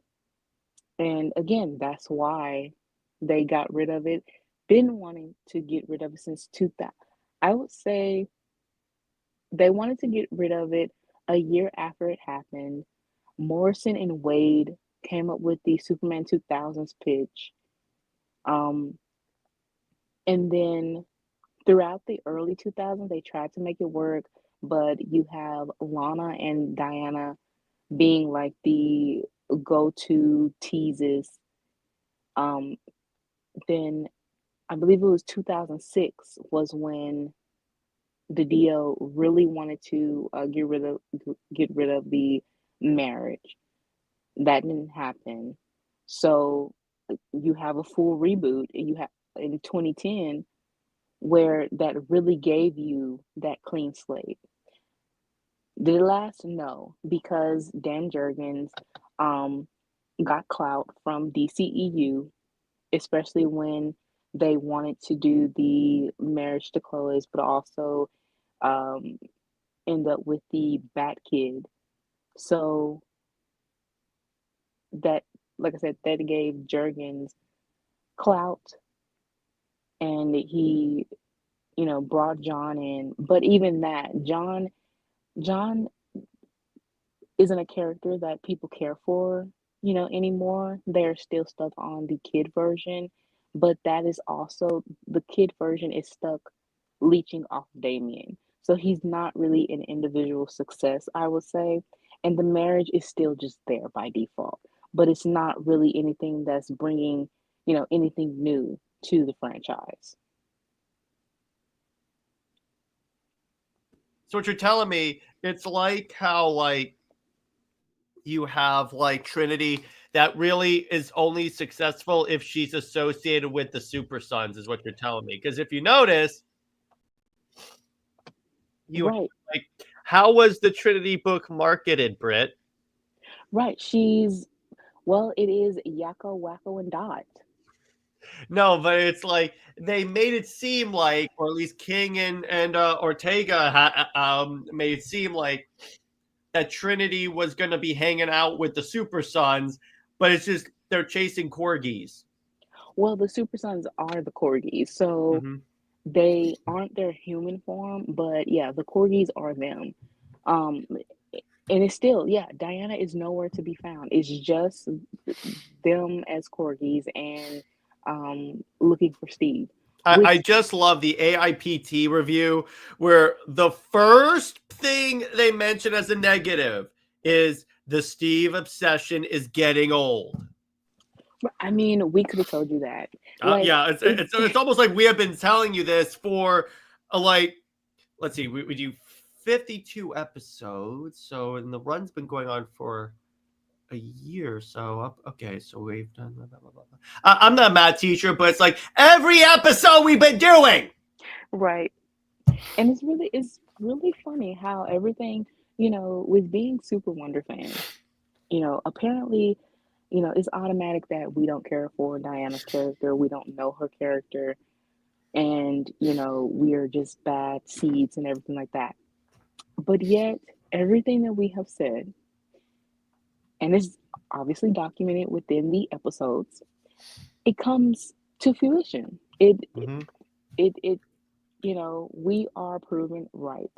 And yes, we love Clark and Diana's relationship when it's presented well, as it's supposed to be, representing the culture, representing outsiders, the immigrant and refugee perspective, representing leaders, um, inspiring to be better, and having that heart of gold. But at the same time, we aren't blind to the faults or the flaws of the relationship, that how they are characterized sometimes might not be good, especially with the certain iterations. Like, we honestly, or I would not want rebirth versions of Clark and Diana together because they No. are terrible. Their perspective is not. We would get like, so those panel images of like Superman and Wonder Woman, and Wonder Woman's wrapped in his cape. She'd be wrapped in the American flag. Exactly. And then having Clark and Diana, I would not want to see, like, it'll be cute, of course, if, Diana is in Smallville or something like that, or, like how we saw in the 52 when she wanted to meet the Kents and being, on the farm. But the way DC depicted being on the farm in Rebirth as the rah rah America, no, definitely not. Would not want Diana to be um in the kitchen baking pies like they had Lois. No. That's the hilarious part, is when they talk about how like Lois got like her agency back in Rebirth, and I go, she was making pies on a farm. That is so funny that Lois's agency, quote unquote, is her being the wife. Like, her only relevance and in the you know whole thing of her being important is having this marriage. And what's the funnier thing is that Lois fans actually admitted that, Yeah, saying and that they like it, and then they say we're misogynist for wanting Clark with the greatest woman in DC. the fact that you admit that in order for Lois to be relevant, and why they're so hell-bent on having this marriage is for her relevance. It no, that is not female empowerment. That's not showing independence. That's not showing Lois as a character. If she has to be the love interest, if she has to be the wife and dependent on being married, that in the fact that they are, and they also are okay with settled that even if Lois isn't in the story, you know, they are okay as long as they are married because they know that um She's well, she's the she's marriage, out there somewhere, Britt. yeah, she's out there somewhere, but they're married, so that's okay. But if they weren't married and she's just out there somewhere, then they'll, you know, throw a fit. Yeah, exactly. So then we get to Rogue and Gambit, and it's like, yeah, this is the definitive X-Men couple because you could say Scott and Jean, although in my case, Scott and Emma is more of a thing because I don't like Scott and Jean because Jean dies every 30 seconds. But it's like with this, it's done so well, and plus, it's one of those things where like even the 90s cartoon, it's done well, and it leads to in many ways, the reason why the way that Britt and I pick couples is like, are these the Superman, Wonder Woman of like their groups? And in many ways, Rogue and Gambit kind of are. Right, as I said earlier, they have similarities that obviously can go with Clark and Diana again because Clark and Diana's relationship is multifaceted. You can have them as friends, you can have them as a couple, a loving couple. You can have them as strained, as I said in the Shelterverse, or um, we have different um, ideas for the pairing to explore the different ways that you can write their relationship in a respectful manner. Even if Clark and Diana don't get together in certain stories, they still build this closeness or at least have the respect for each other. Yeah, exactly. And it's one of my favorite like Marvel couples, and it's like it's real. They've done a lot of really good stuff with Gambit and Rogue that I feel like this is because I talk all the time about how Marvel has these great things, but they don't take advantage of them. Marvel has taken advantage of this in the best way possible. So I'm this is one of the few things that I'm like, yeah, they've kind of done this pretty well. I'll give it that. And then what you have here with writers and editorials, as we've talked about before. Oh boy, editorial really doesn't know how to write these couples well. This couple well, particularly because whenever they have a really good like book going, all of a sudden it's like, oh, let's put literally the person that hates this on the book. That definitely won't bite us in the ass. Right. You have, at some point, you can tell that it's very much a civil war within DC editorial. There's some people who want traditional relationships, and then there's some people who want, different and explore some different. Even Scott Snyder, the reason why they have the absolute universe is because the main line is so conservative. They want to stick with this certain continuity status quo because they it's and Didio said this too. They don't want to take risks. They're scared for some reason. They, you know, and honestly, that doesn't make sense to me because they continue to um launch some of these books. That's kind of like, this book is going to like debut at below 50, Like rank Trinity. 50.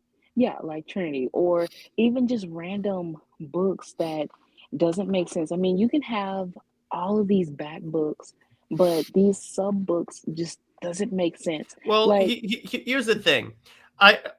Both companies have this tendency, Britt, because what it is, they misread it, essentially the marketing, because they're like, oh wait, so people are excited about like Trinity's design or stuff, but or it's like, so they're like, let's make a book just about her, or it's like, or it's like any of the Robins have their own fan base. Let's do that. But they forget that's like ultimately the derivative characters will never, like, if they did a book, here's the way you could have sold the Trinity book. Don't have Steve in it, obviously, but that's obvious. I think if I'm suggesting, I'm going to say it.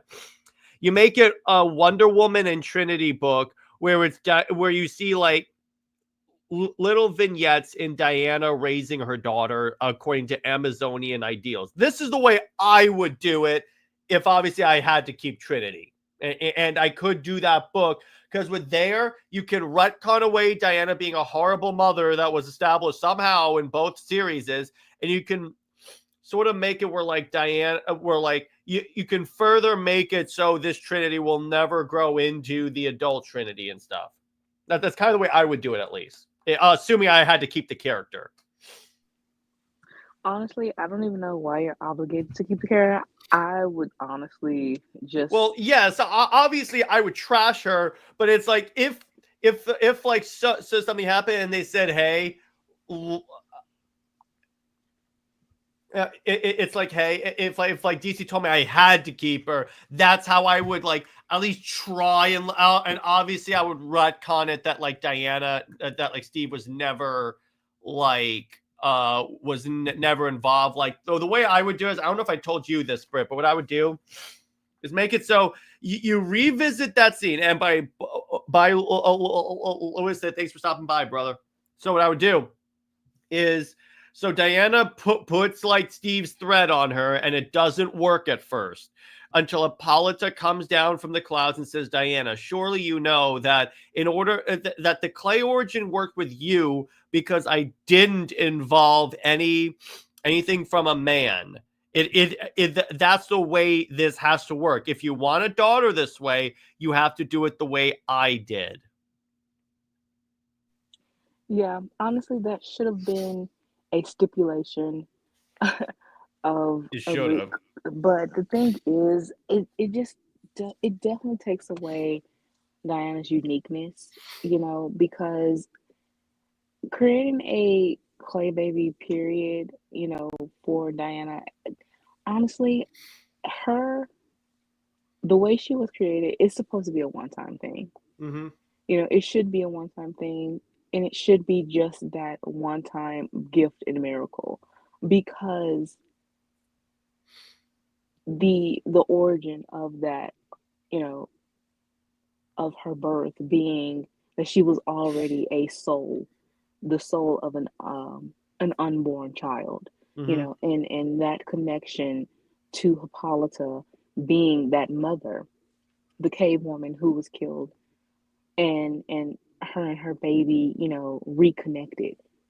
That is the story of the clay origin, taking away that burden of the man that took both their lives, and now they were reincarnated, but having that, ruining that, for Diana to to use that as if she wanted children, regardless of Steve involved, even if it was Clark too, to me, the clay origin, it just doesn't needs to be. Diana can adopt a child. She can have a natural birth. I don't really. Yeah, now that I think about it, I just don't like the idea of using the clay origin for any children for Diana. I really don't. Okay. Because that is just something that is so sacred, and as I said, should be a one-time thing because of the origin of it. But I mean, you can have the goddesses involved in some other way. I would say don't use the clay origin, but some magical way you can still create a child. It's just not the clay origin. That's all. I see. But you can have the goddesses still involved somehow. You Yeah. can have maybe, I mean, instead of clay, you can have a child born by fire. You can have a child Here, born by how a star. how about this? Would you support this if if let's say Emily and her daughter died, and then the souls of those kids was reincarnated into a baby that was given to Diana to raise? Yeah, something like that. But yeah, as long as it's not the clay origin, that's fine. Yeah, exactly. So then we get to Rogue and Gambit, and here's the thing: it is hilarious how the couples that we discuss, that we compare to in Wonder Woman, are always the ones that DC or Marvel editorial support. That is the funny part about this, because like largely the writers and like Marvel editorial really support like this coupling, and it's always really funny to see that contrast. Right. The thing, they're also a Mhm. The fact that their relationship is reset a lot. Mhm. It's like you take one step forward and 100 steps back with them, and it has to restart all the time. They have a start of the ambiguity, the teases. Then they might, seem like they're going to be a couple, and then you have the bait and switch. Then they become distant again. Then they might become a couple, maybe in Elseworlds or something, or like how we saw in the Tomorrowverse. But now they're distant again in the comics. It's just something that continue. It's this ongoing cycle with DC, with Clark and Diana's relationship, that you know again, use the multiverse so we can have a solid couple. Yeah, exactly. But I love that panel of Gambit going on to like kiss Rogue's hand, and then she just throws him on the bed like that. That's hilarious. And he thinks he's going to get lucky, but she just leaves him. Yeah, I Funny. love that. I'm like, oh boy. And he's like, cold showers. Yeah, but with Rogue and Gambit, again, editorial, they wanted to keep them distant, but you know, they were able to get the boost from the animated show, and it still took years, about a good 10 to 20 years, for them to really solidify them as a couple, though. That's true. That's true. But moving on to how does the romance work on the page? And it's like when it was done properly in the comics, even post crisis, it was more of like they are like the two like leaders of the Justice League, if you will. And it's like the way that like they're always being like partners and such. And that's kind of the way Rogue and Gambit are, with like they're both partners. That's the other way, and that they're similar, is that they both have that strong like partner dynamic that like Superman and Wonder Woman also have. Right. That is what a relationship period is always going to be built upon, a partnership and a friendship. While Rogue and Gambit doesn't have the luxury of a friendship, they still have the partnership. They still have that building of trust in some way. Clark and Diana have always had that trust, that partnership. Even in the pre-crisis of JLA, they were shown um, always going on missions paired together. Um, Super friends. You have Diana riding on Clark's shoulder when she didn't have the ability to fly. Um, and even the background image, from Midsummer Nightmare, when the Justice League had amnesia, Clark was the one to go to Diana to say, you can trust me, that all you have to do is just take my hand. And just with that simple gesture, she remembered who he was and who she was. And that honestly was the sweetest thing ever. Um, and who wrote that was Mark Wade. So obviously he knows their relationship. He understands that he can write their relationship. It's just again the suppressed, repressed chihuahuas that just, and also I would call them hornets.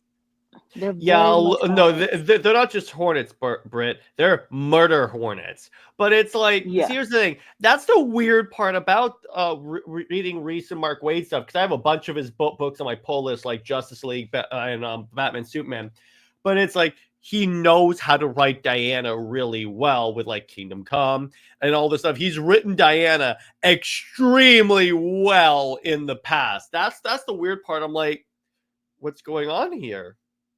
It's because the murder hornets be like have bullied him to and gaslit him into thinking he can't write her. That's true. Although I will say, here's a plus on Mark Waid, Britt. He doesn't like the marriage to Lois. I know he wants to. I believe he still wants to retcon it, and I'm like, do it. Yeah, I would love to do it just to see the internet's reaction. We would have a Lois RIP stream if that ever happened. But it's like, yeah, it's like he can do it. And it's like, let's say what you want about Mark Waid, Britt. At least he recanonized the Clay origin and made Diana not old as dirt again. I will give him that 1 point. Yeah, it's like because I'm reading through the Jimenez omnibus, and the cool part about this run, Britt, say what you want about Jimenez, he has issues solely devoted to the effect that like Hippolyta had in World War II, like America, how Donna affected the world. So it's a lot of how Diana's extended family, not just Diana, affected the overall DC universe. And I'm reading through this and I go, okay, you know what? I may have some problems with some of the ways you write some characters, but I'm going to give you your flowers here. There's an entire issue where it's just about, it's following Hippolyta's death. Here's the effect that Hippolyta had on DC, where it's like her as Wonder Woman, her coming back, her leading the Amazons. And it's very heartwarming. You're right. Jimenez did do a lot of good. It was just that he had great ideas, but the execution was a little bit underwhelming. There is some it could have stuff been a he little could bit have more. done a lot better. But Right. remember, Britt, Jimenez fought for that scene with Superman and Wonder Woman. Exactly. So I will give them the 1 point. At the very least, it feels like Wonder Woman every time I read this. So it's like, that's the thing. Reading through all the omnibus of like the well-known runs, the next one that's releasing is Burn. And I have the first trade of Burn, so I'm familiar kind of with it. But it's like, look, all these runs at least feel like Diana. It doesn't feel like some person's weird interpretation of Diana. Oh, like Tom King. Yeah, exactly. All of this, it's like, here's the thing. If Jimenez came up with the daughter of Wonder Woman, you better believe he would do it much better. Right. Yeah, so that's why I have a little bit more tolerance for like Jimenez and stuff. Now, that doesn't mean Jimenez does everything like ship shape and stuff, but it's like overall, it's like, okay, I see where you're going for, and it's not that bad. Right. And same thing with Wade. But anyway, so it's like, and it's like with the structure, and it's like with the dialogue. They do a ton of like. It is kind of funny how unintentionally sexy both of these pairings are drawn.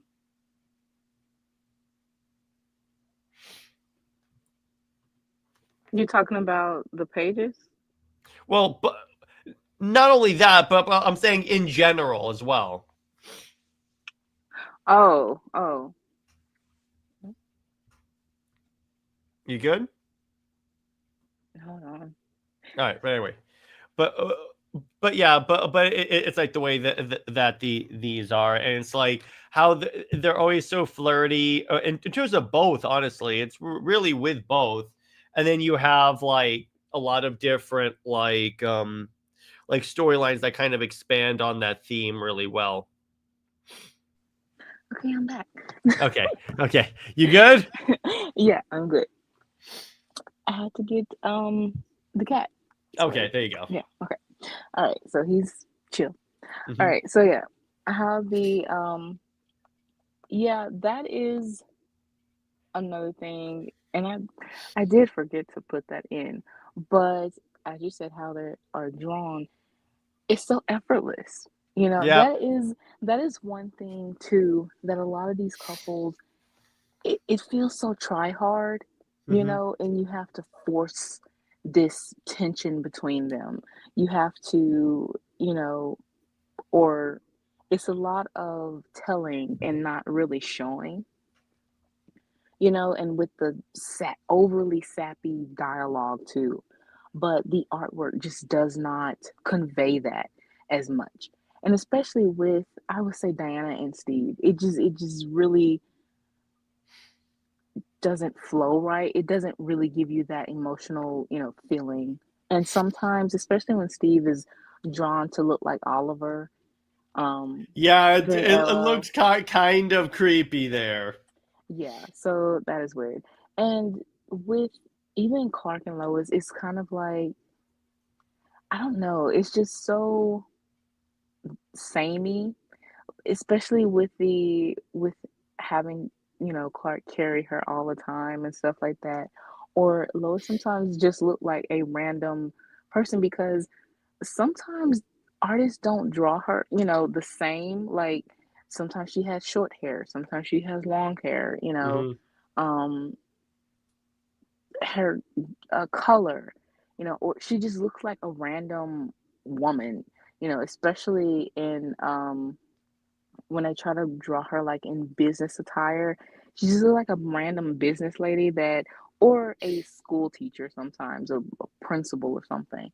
Um, and like I said, it's just very much the sameness.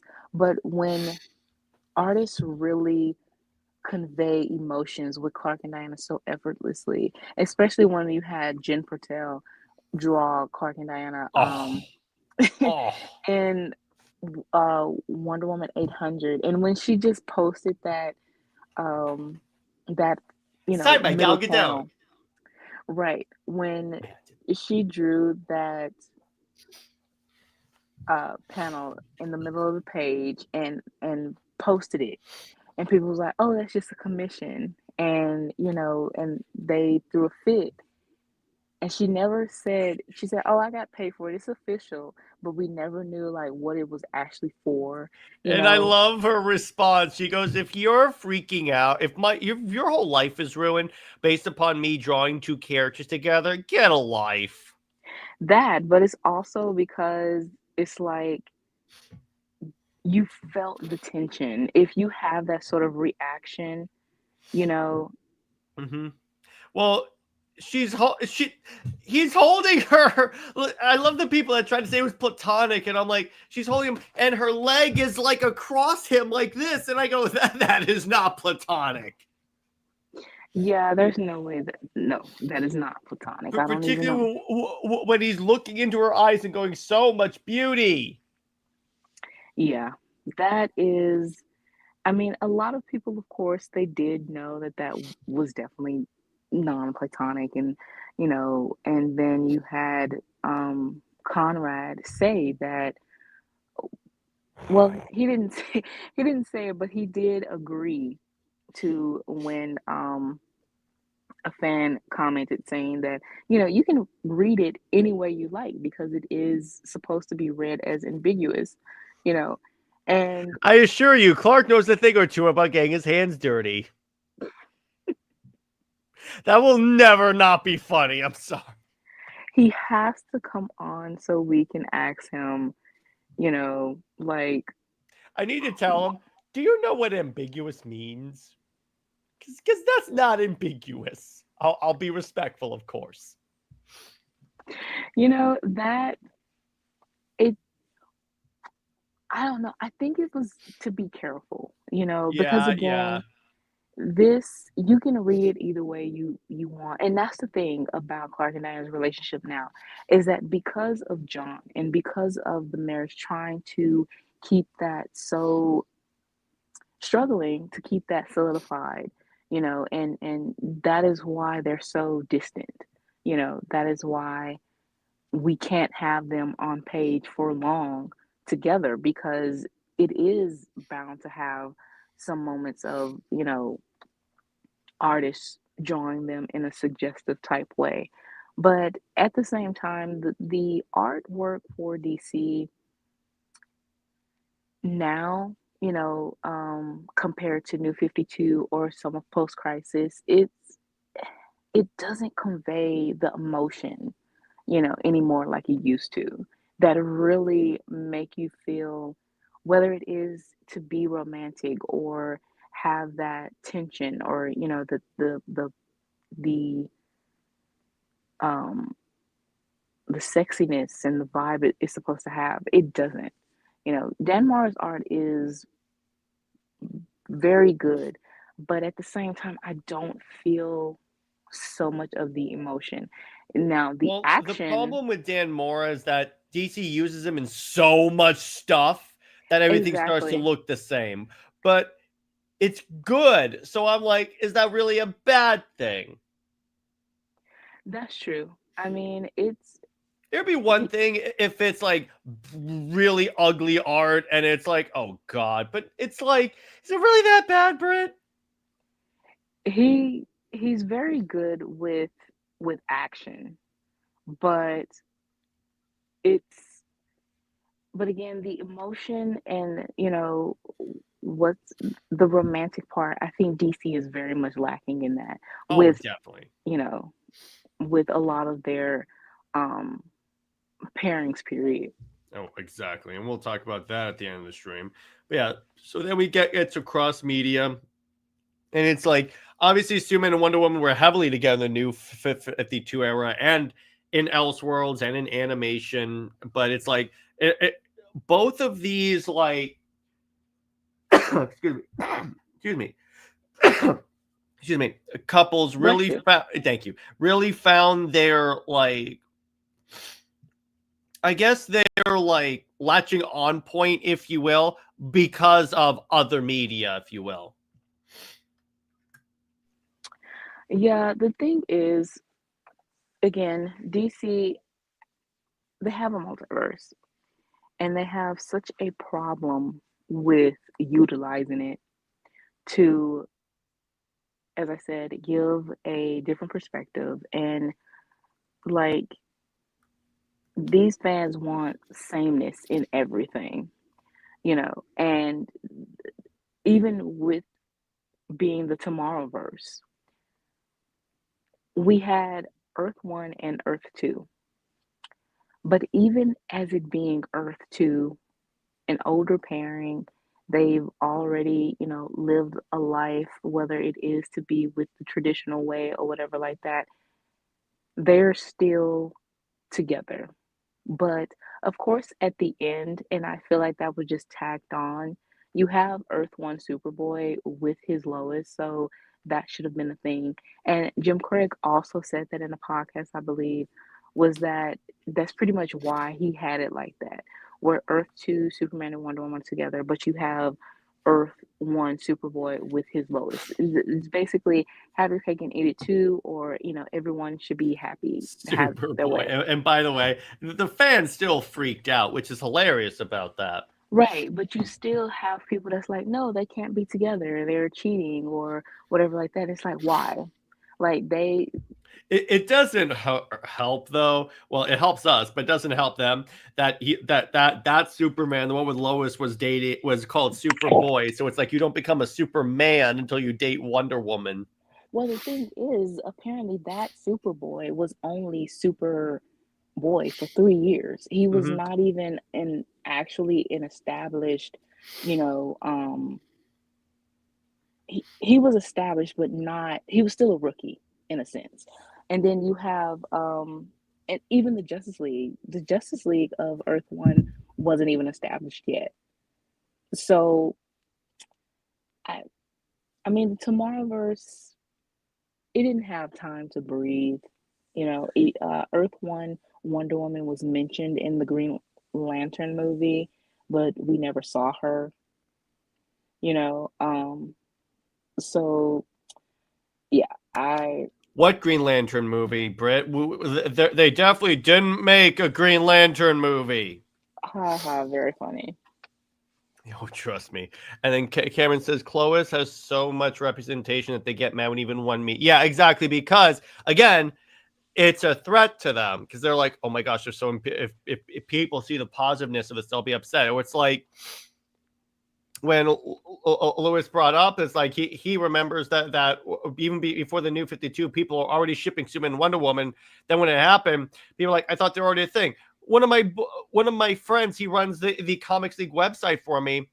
He doesn't read comics, and when I told him that Superman and Wonder Woman were together, he goes, "But I thought that was always a thing."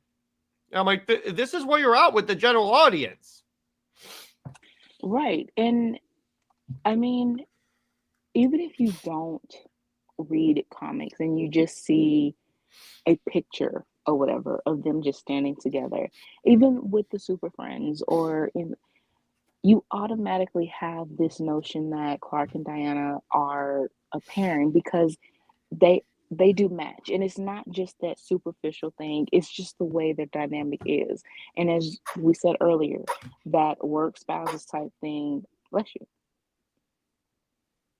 that work spouses type thing, but again, it's still very complicated with how it's depicted. Um, it's a very natural pairing. Yes, it's obvious, but it's not predictable because they still have. It's kind of like they still have to work a little bit harder to show why this pairing should be together. It's not as predictable as Lois being portrayed as the love interest, and at some point they are supposed to be together. Um, it's more so having that unpredictableness when you don't have Clark and Lois together.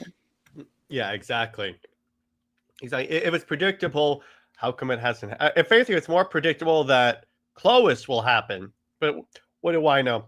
I'm just a YouTuber. But so that's essentially where we're at here. And then in terms of commercial and brand, it's like it's kind of funny. Again, DC doesn't want Superman and Wonder Woman together, but they market Superman and Wonder Woman together quite a lot. Did you see the that cover for the DC Universe #4? That you mean the one that has like even the absolute characters on it? Yeah. Mm-hmm. Okay, you see how close Clark and Diana together and like being back to back, and they kind of like stand out of all Mm-hmm. of the crowd. They still stand out, and they do look like a pairing. That's the thing, is that automatically they look like a pair that's supposed to be together. Mm-hmm. That really shows them. And as I said, DC just right now, they don't have a marketable pair that you can have stand out. That's true. That's true. I'll give you that. But it's like, yeah, because it just looks very like it's very generic with Clark and Lois, and it just gets to the point. But with this, but with the other stuff, it's like that's the thing. It's like ultimately the people that say Superman and Wonder Woman together are the same people that say it's great that Clark and Lois are together in every universe. And I go, that's the definition of predictability. And being obvious, yeah, that's what I'm saying. It's a contradiction. Mm-hmm. Everything that's projected on Clark and Diana to be negative, they praise it for other pairings as a positive, and it's such a backwards way of thinking. Yeah, But exactly. yeah, And what's worse about it is how DC like lets it in a sense be known, because they they cave into this notion, just like how they've New 52, with all its faults and flaws, it still helped DC, you know. Yeah, it Um, saved the company, just it like the saved the absolute company universe did all over again. with the way DC is right now, within if they had already had the absolute universe basically being worked on by 2019, 2020 or so like that. That means if Rebirth was 2016, 2017 in full swing, you had Dan Jurgens and Tomasi off the Superman books Oh God, within, that was when He Who Must Not Be Named was at DC. yes, but you had only a year, 6 months to a year of Dan Jurgens and Tomasi, right? So 2017, you have He Who Shall Not Be Named, won't name him again. And then 2 years later, 2019, 2020 or so, you have Scott Snyder, I guess forming the absolute universe. So Rebirth did not last but 6 months to a year. The status quo has lasted a little bit longer within that time, but not really. It's just with this marriage, but John was aged up Mm-hmm. a year, 2 years after his debut. My God, when you list all the BS that happened after DC, it's like it's one thing after another. I'm So just like, what the? I'm like, oh yeah, of course, DC would be like, yes, create an alternate universe, please. so with exactly. So with the details, if you actually analyze everything, Rebirth has done far more harm than good to DC. While, like I said, New 52 had its faults and flaws, but it still lasted with a solid 5 years. And the thing is, it could have lasted a little bit longer if DC would have, if first, if you had the communication. Second, if it wasn't so micromanaged with Dio. He was looking for the next big thing too fast. He didn't let anything breathe. He didn't let, you know, I, it was kind of like they didn't let ideas really take off when it could have. Um, and you had writers that still wanted to remain in that post-crisis mindset and the nostalgic mindset of this is the iteration that I want to write, and that's it, that's all. But now that they have the iteration, or somewhat a pale comparison, but that supposed iteration back, quote unquote, now they are stagnant. Now they don't know what to do. Now, they basically put their eggs in one basket with the 5G plan. And you had half of DC editorial using some of the leftovers of 5G, or you just have where, okay, let's just throw a bunch of crap to the wall and see if it sticks. And that's pretty much where they are now. Until, of course, they have the absolute universe, but absolute is still an alternate universe. It's And it's not like, how long remaining. is that gonna last? Is DC gonna drop the ball with it? Right. Yes, it is still within its first year.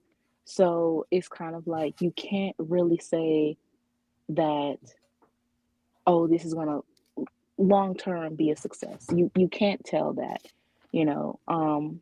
If You it's really trending up, you can kind of make like assertions or predictions based on that. But you are right. Yeah, you can't really take that as an absolute pun intended fact. right. So give it until half of the second year, and then it's like, okay, this is gonna remain the same. But again, DC still your main your main line is struggling still. You know, Superman had a movie and maybe some uptakes on some books for Superman, but that was basically like flavor of the month, Yeah, you know, and because the only Superman book that like really did well was Absolute. exactly. But your main line, not really. I would say that the only reason why the mainline Superman book is kind of having an uptick is because of the crossover with the Dark Side Legion. I would say Yeah, that's probably. And genuinely, Britt, I'm going to tell you this. I'm reading that. It's actually pretty good. uh, Williamson is still We'll average. see, but it's like I'm actually really digging it personally. But speaking of reading, as a matter of fact, so Britt and I are going to be providing reading recommendations for like our couples. So if you want Superman, Wonder Woman, Justice League 12, and the subsequent Justice League issues, obviously Superman and Wonder Woman, stop at volume 2. Trust me. Exactly. You will thank me for that. I had to include that because those instructions were not included. And Kingdom Come, definitely go for that one. Absolutely. And any animated things that we have covered on the show, definitely go check those out. And then Rogue, any 90s X-Men, and anything Kelly Thompson touches, chances are it's going to be gold nowadays. And then many series is about them, I think. You're right. And overall, you know, the couples, they of course now they have a lot more similarities than differences. I would say that the differences only seem drastic when you think of course, being traditional and Rogue and Gambit being more dramatic soap opera based. But as far as just DC editorial, you know, and writers, how they move like molasses to get them together and solidify them. That is very much the history of both couples. Yeah, exactly. So yeah, so in other words, that's the summary here. So Britt, tell me about our crossover story. So the crossover story, of course, as I said, these are the takeaway of being a Southern couple, you know, and having this thing about the South. So let's give a little bit of the Southern culture um, and celebrate Mardi Gras. Um, so it's called the Mask of Desire, and of course, it has something to do with just magical elements, desires, you know, wish fulfillment and stuff like that. The uh, overall plot or plot overview. During Mardi Gras in New Orleans, Clark and Diana go undercover.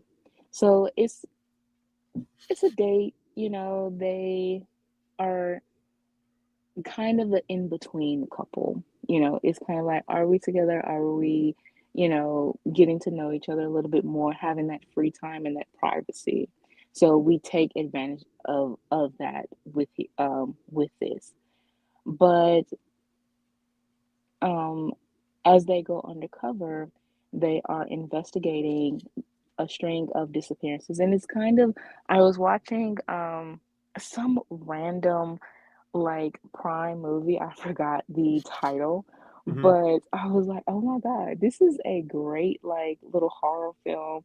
It reminds you of, I would say, Children of the Corn or Mm-hmm. something like that. So I was like, yeah, this is cool. So there was a string of, you know, people disappearing and then they come back. Well, it's kind of like body snatchers, I would say, Oh, okay, there you where go. yeah, so they come back and they have powers, you know, but it's unstable powers. They um they have violent outbursts, you know, they don't remember certain things, and they are very much consumed by the desire to have control of things and, just going all over the place. So Rogue and Gambit are also within the city, and they are investigating, thinking that these are mutants, just like coming into their powers, not knowing that actually these are powers just given to them, or some of them. And, we have to see how can we take these powers away and what has caused this phenomenon. So Mhm. the heroes cross paths, and at first they're at odds, thinking that, oh, so you're in control of these um, people who have these powers, and it's kind of like, you know, why are you here? They end up, of course, um, realizing that it is of magic and manipulation. And of course, it is the Justice League action from Power Outage, the villain that took Clark and Diana's powers. He's kind of like Parasite, but he's Yeah, I an forget who alien it from. is. I I can't pronounce his name on here, but yeah, him. If you Mhm. watch Justice League Action part first episode part 2. Mhm. So what he does is I changed him to a powered spirit beast that was at first bound by the Amazons, but then he was released by Cersei. So Cersei, she takes enjoyment of basically being like, if you saw Princess and the Frog, and he grants the wishes and everything like that, but then it is like a monkey paw type thing, and takes enjoyment of all the chaos. I was gonna have Strife in this position, but Cersei just seemed to fit a little bit more. Yeah, she Then does.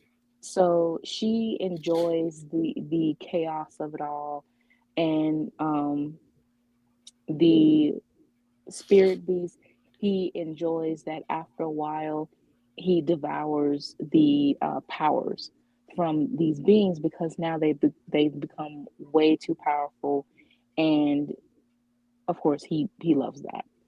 So so it's really just about them overcoming, this desire is basically a be careful what you wish for type thing. Okay, I see. Yeah. So it's like what Wonder Woman 1984. But better. I had to. I'm sorry. I had to. So the themes here, the outsider identity. Each hero lives as an outsider. Of course, you have Clark, he's an alien. Diana as an Amazon, but a foreigner, from an island, secluded island. Rogue as the untouchable. Gambit as an ex thief, with all his um, emotions all pent up, and things like that. So this story pretty much explores all of that and society's judgment and twists that into a weapon. You have that desire and corruption. Of course, Cersei exploits people's deepest desires for recognition, twisting it into the hope that, these people, when they gain the powers, they will get the attention that they seek.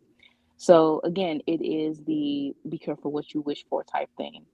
Um, trust. Clark and Diana learn to trust each other a little bit more. They are already partners, but this really shows that they are, that power couple. They are the team. Um, and so, as well as Rogue and Gambit together. And then, of course, once the two couples cross paths, they learn from each other and gain that trust of a partnership. Then you have love and companionship of Clark and Diana, Rogue and Gambit, being together and having that to show the differences between how they build their partnership. Hmm.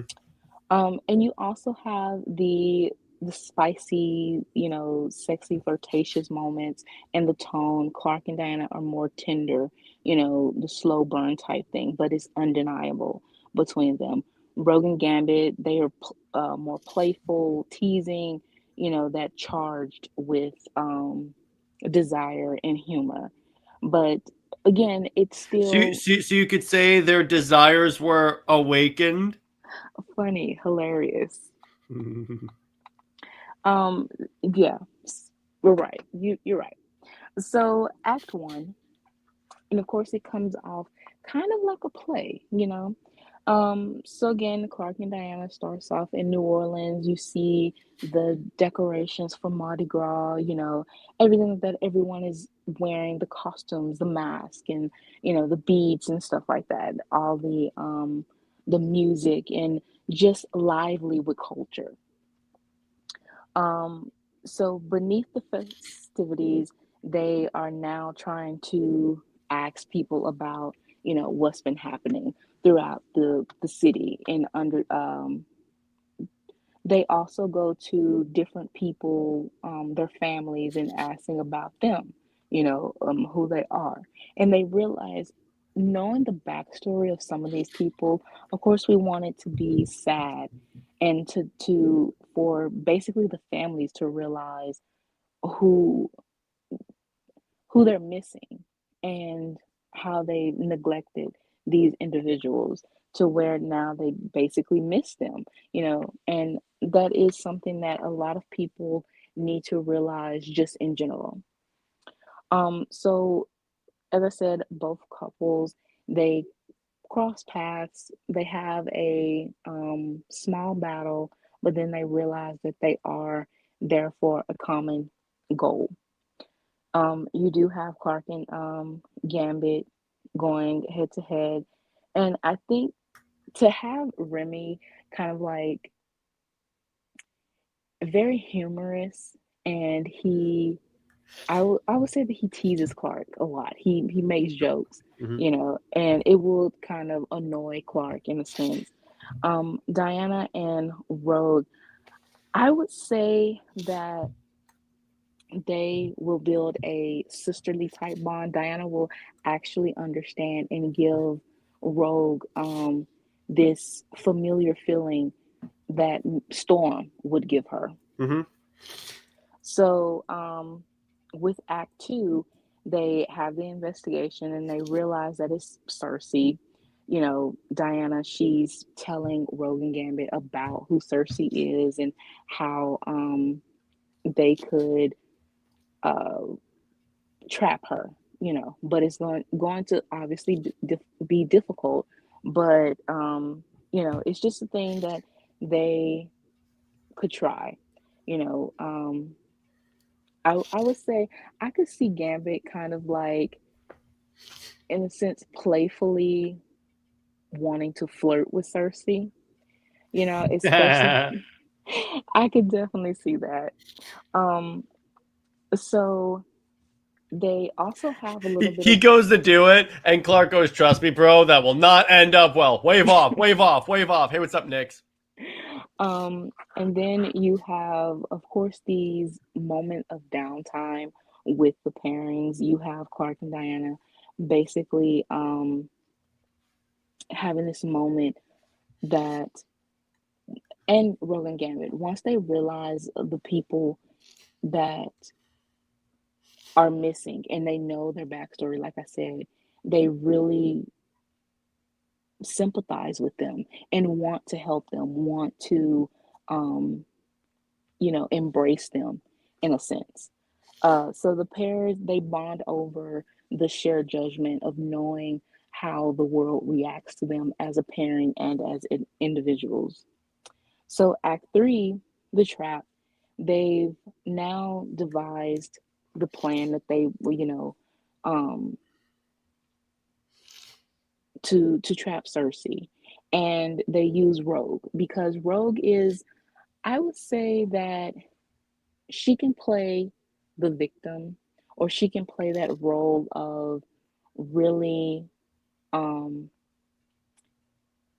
going into her traumatized state, to show that vulnerability more than Diana or Clark or Gambit could. So with that, the spirit beast is trapped in.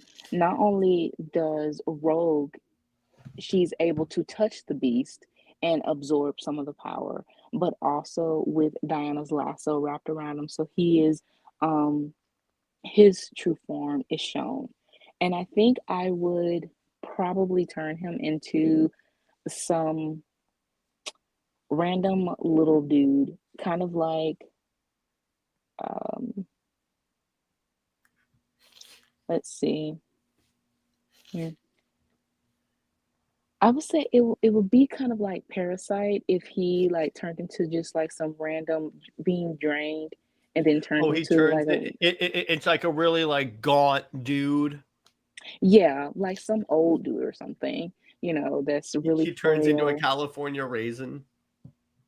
Basically, yeah, really frail and yeah. So he's a sovereign, only not the sovereign. Yeah. Then Diana will probably just blow him away or something like that.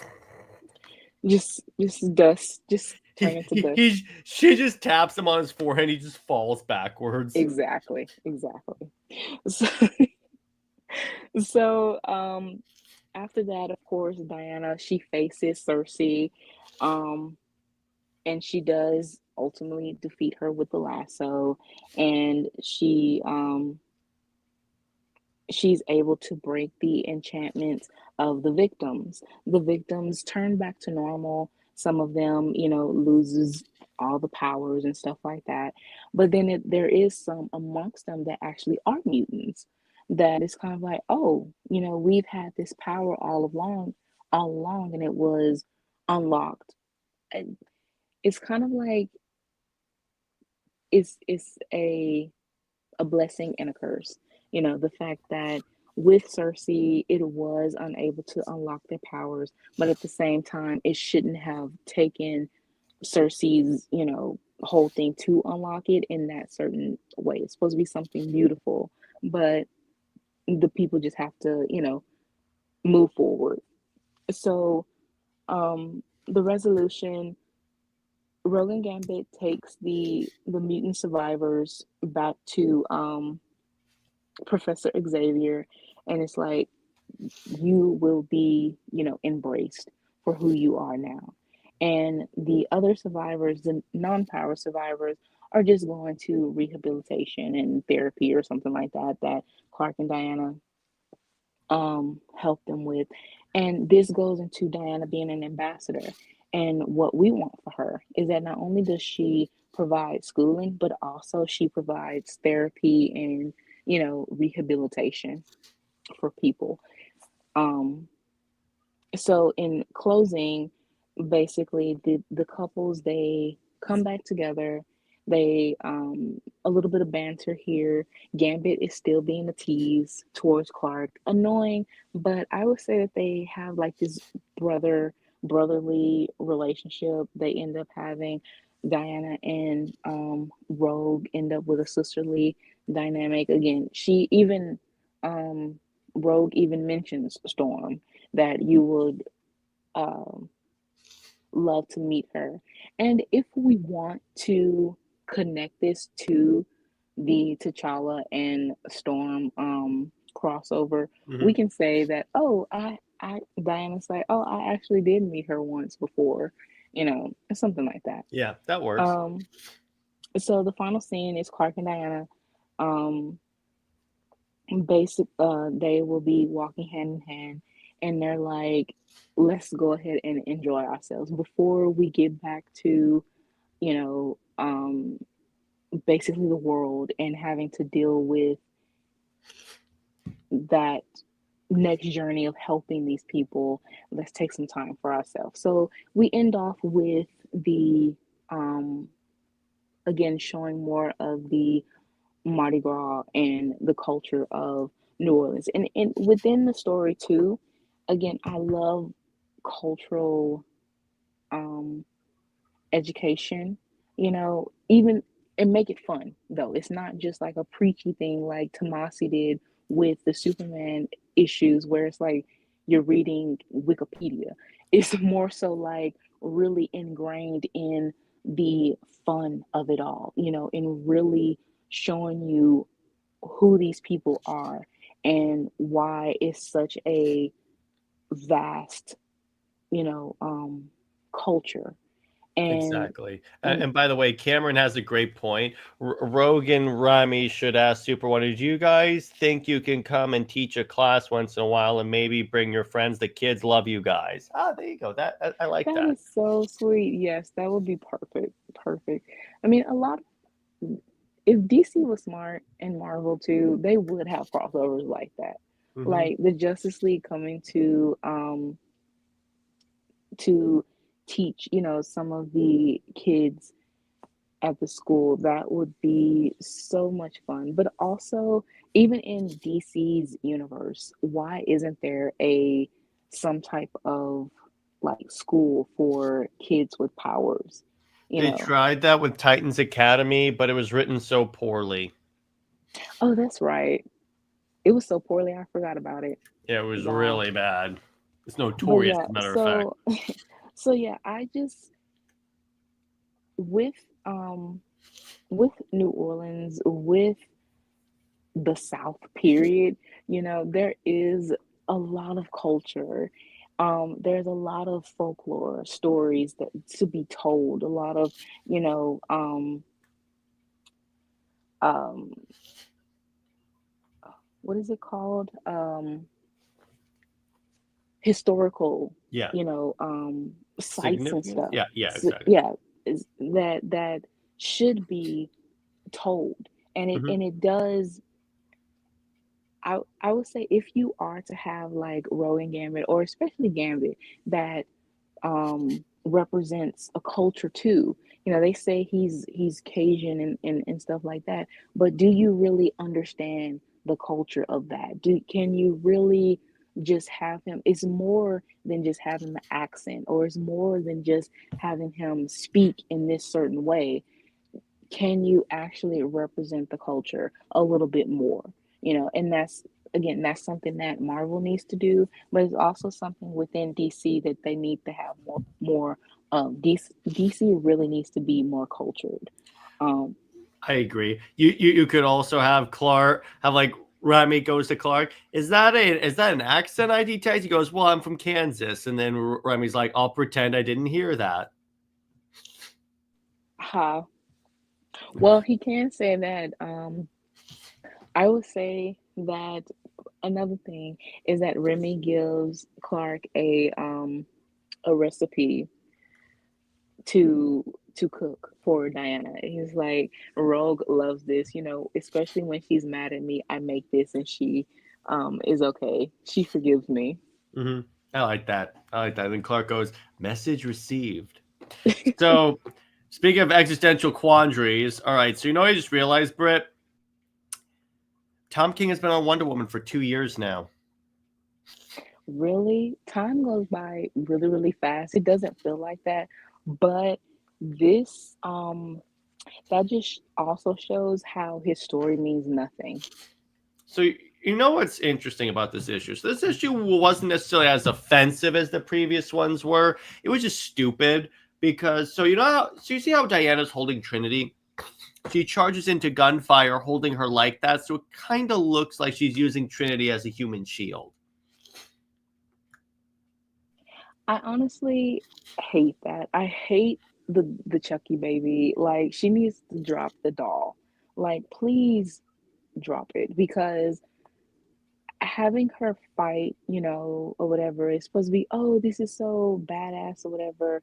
No, no, no, it's not because it's unnecessary to have her with this Chucky baby. And you didn't say nothing about the title. I just realized that. And I love that title, by the way. Oh my god! When I was going through and when I was making the slice today, I looked at that title and I'm like, what? And then I was like, oh, okay. And then it clicked. But I'm like, oh, wow. That's good. You always make such great titles, Brett, when talking about this run. It's hilarious. I know because it's so easy to It's, bury. yeah, it's like none of this stuff really is landing. And I want to see. how well, because we're like at the end of the month, so you know the August rankings are going to come out. I want to see where this one lands, because if this one also drops, then we're sure that the first one did moderately well because Samper was back on the book. Right. It's next week. Yeah, it is. You should have the rankings Thursday. Mm-hmm. You should That's have what I the was sure. Mm-hmm. yeah, you should have it. But yeah, the art. So going by the bullet points, Mouse Man knows nothing because this is stupid with the dialogue. Diana knows nothing. She is whatever. She's just so yeah. Also, Britt, so you know it's a fatal flaw of this dumb story. Diana has the lasso of truth, which has been demonstrated in canon that if she has someone touch it, they understand each other.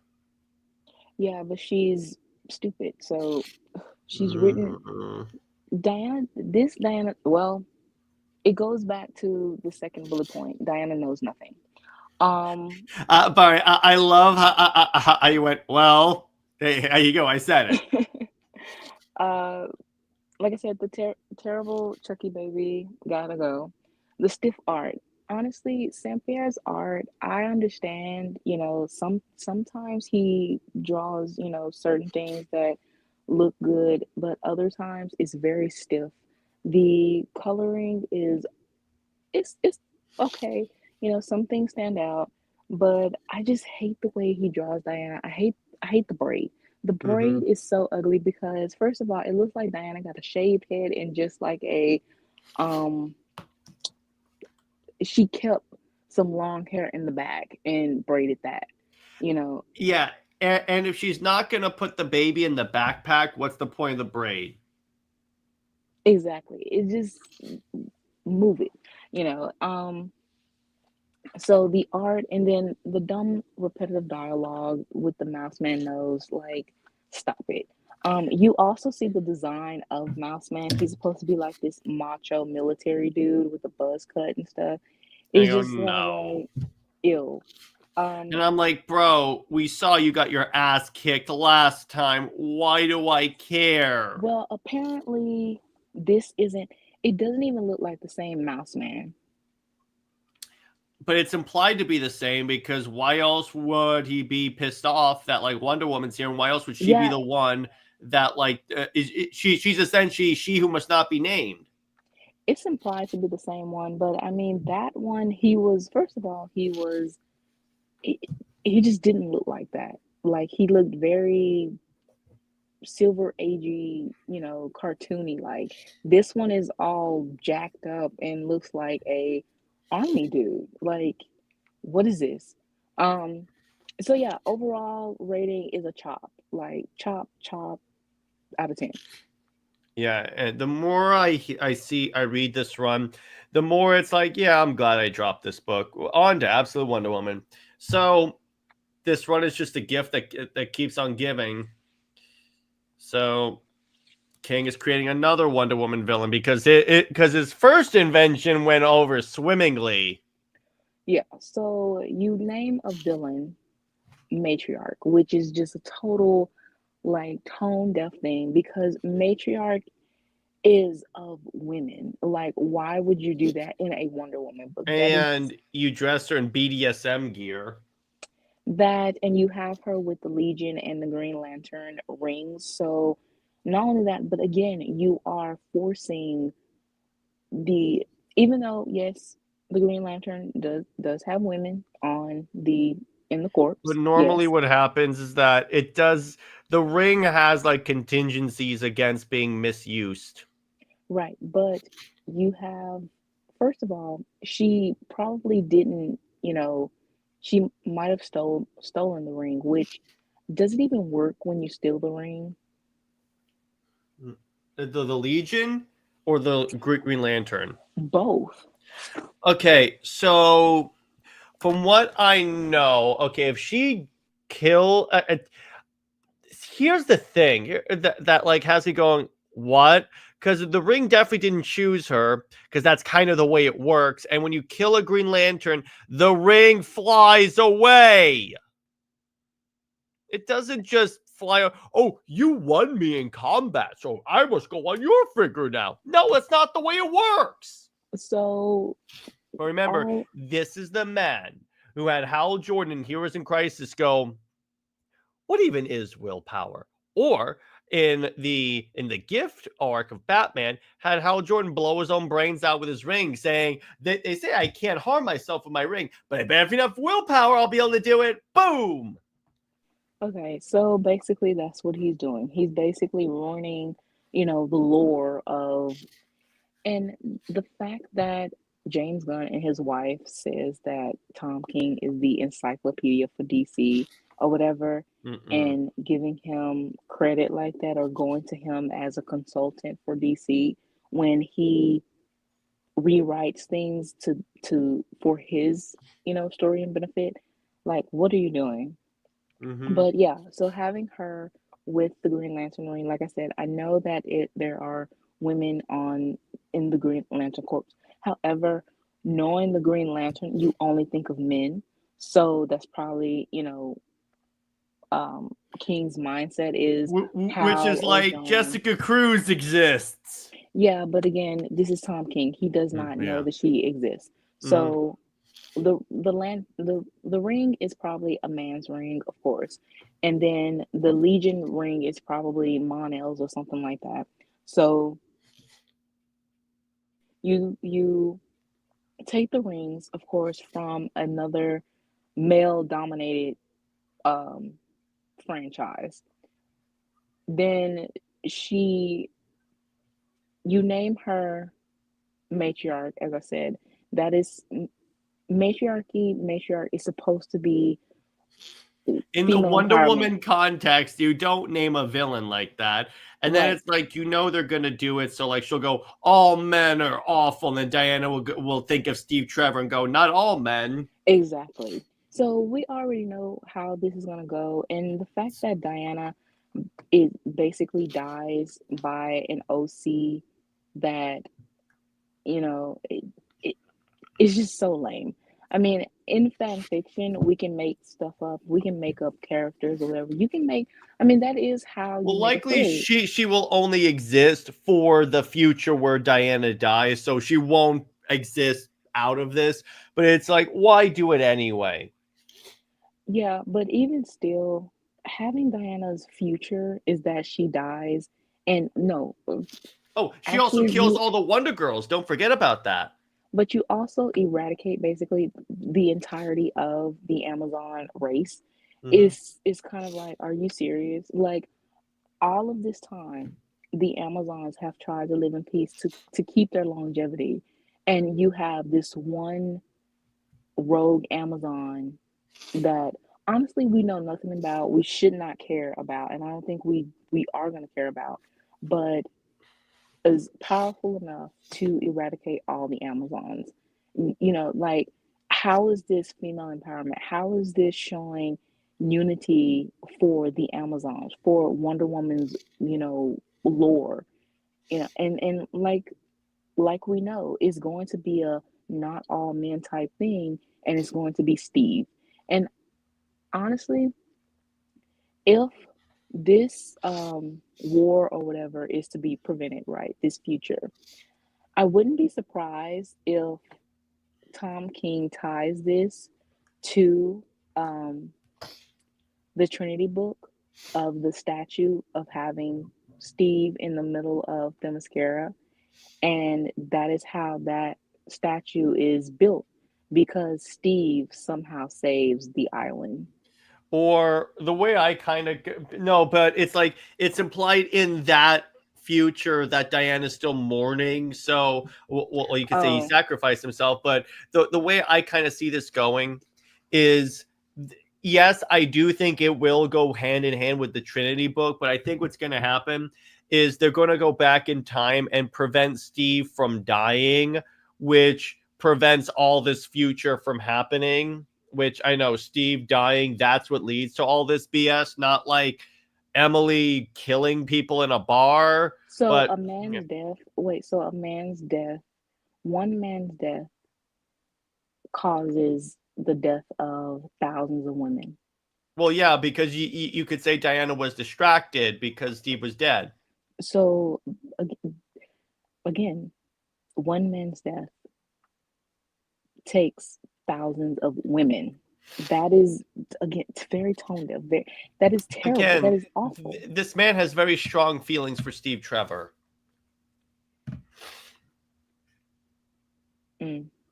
So, Diana mourning for 20 years is wow. That is so lame. Like, Mm-hmm.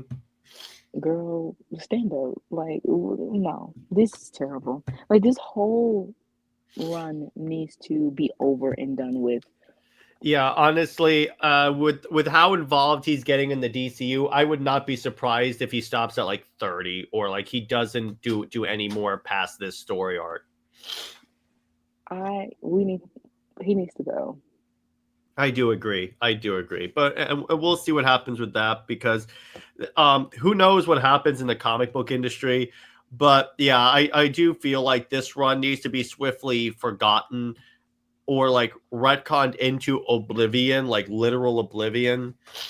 So it's like, no, I'm not dealing. It's like, no, honestly, in my mind, nothing from this run is salvageable, is even remotely salvageable. Right.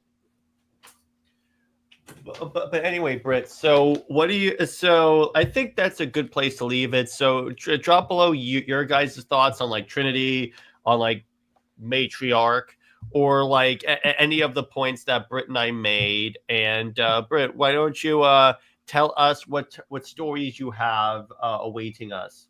Okay, so I'm finishing up um a one shot or two one shots, and I'll be posting those tomorrow and Monday. Then I have a couple of Wonder Woman threads that I will be posting on Twitter within the week as well. Um, Shelterverse, well, Shelter Story One. That again, that next chapter will be during the holidays, so I'm taking my time with that. But again, it is the Thanksgiving, Christmas, going over to Valentine's, New Year's and Valentine's, that over the course of those 4 months. Um, and then Odyssey, a little bit of changes within the third chapter, with the first quote unquote villain and kind of like where the story will go. Um, Tweaking that a little bit, and then that will be uploaded uh, probably within the next couple of weeks as well. Then a couple of more stories that I'm finishing up, which is Twist of Fate and Awakens is still going. For the plot. Yeah, the plot, totally for the plot. Um, that's still going, and that will be the complete end. But again, I will have that open ended to maybe a part two of that story, with the basically the second chapter or a new chapter of Clark and Diana's relationship. Um, and well, it's not really a spoiler because the end of the chapter that's already uploaded, where they are going to get married. So the next chapter will obviously be them as married life and maybe have some super babies, maybe. Heck Um, yeah. but how to basically keep their relationship lively, which they can, of course, with that new chapter of marriage and children. Um, and like I said, just a few more one shots here and there, and also going back to my first baby for Clark and Diana, which is Austria. Haven't written her in a while, so but I do have a story for her, so I will have that. And then another story that is about, I would say I already have it at 6 chapters, very short though, and that will be uploaded too. Hell yeah. Well, I'm excited to check it out. I am your Access Media, so I'm looking Right. forward to hanging out with Oh, that. one more thing Yeah, go ahead. is that so I think it was 2 weeks ago. I think 2 or 3 weeks ago that we already hit the 70,000 milestone on Instagram.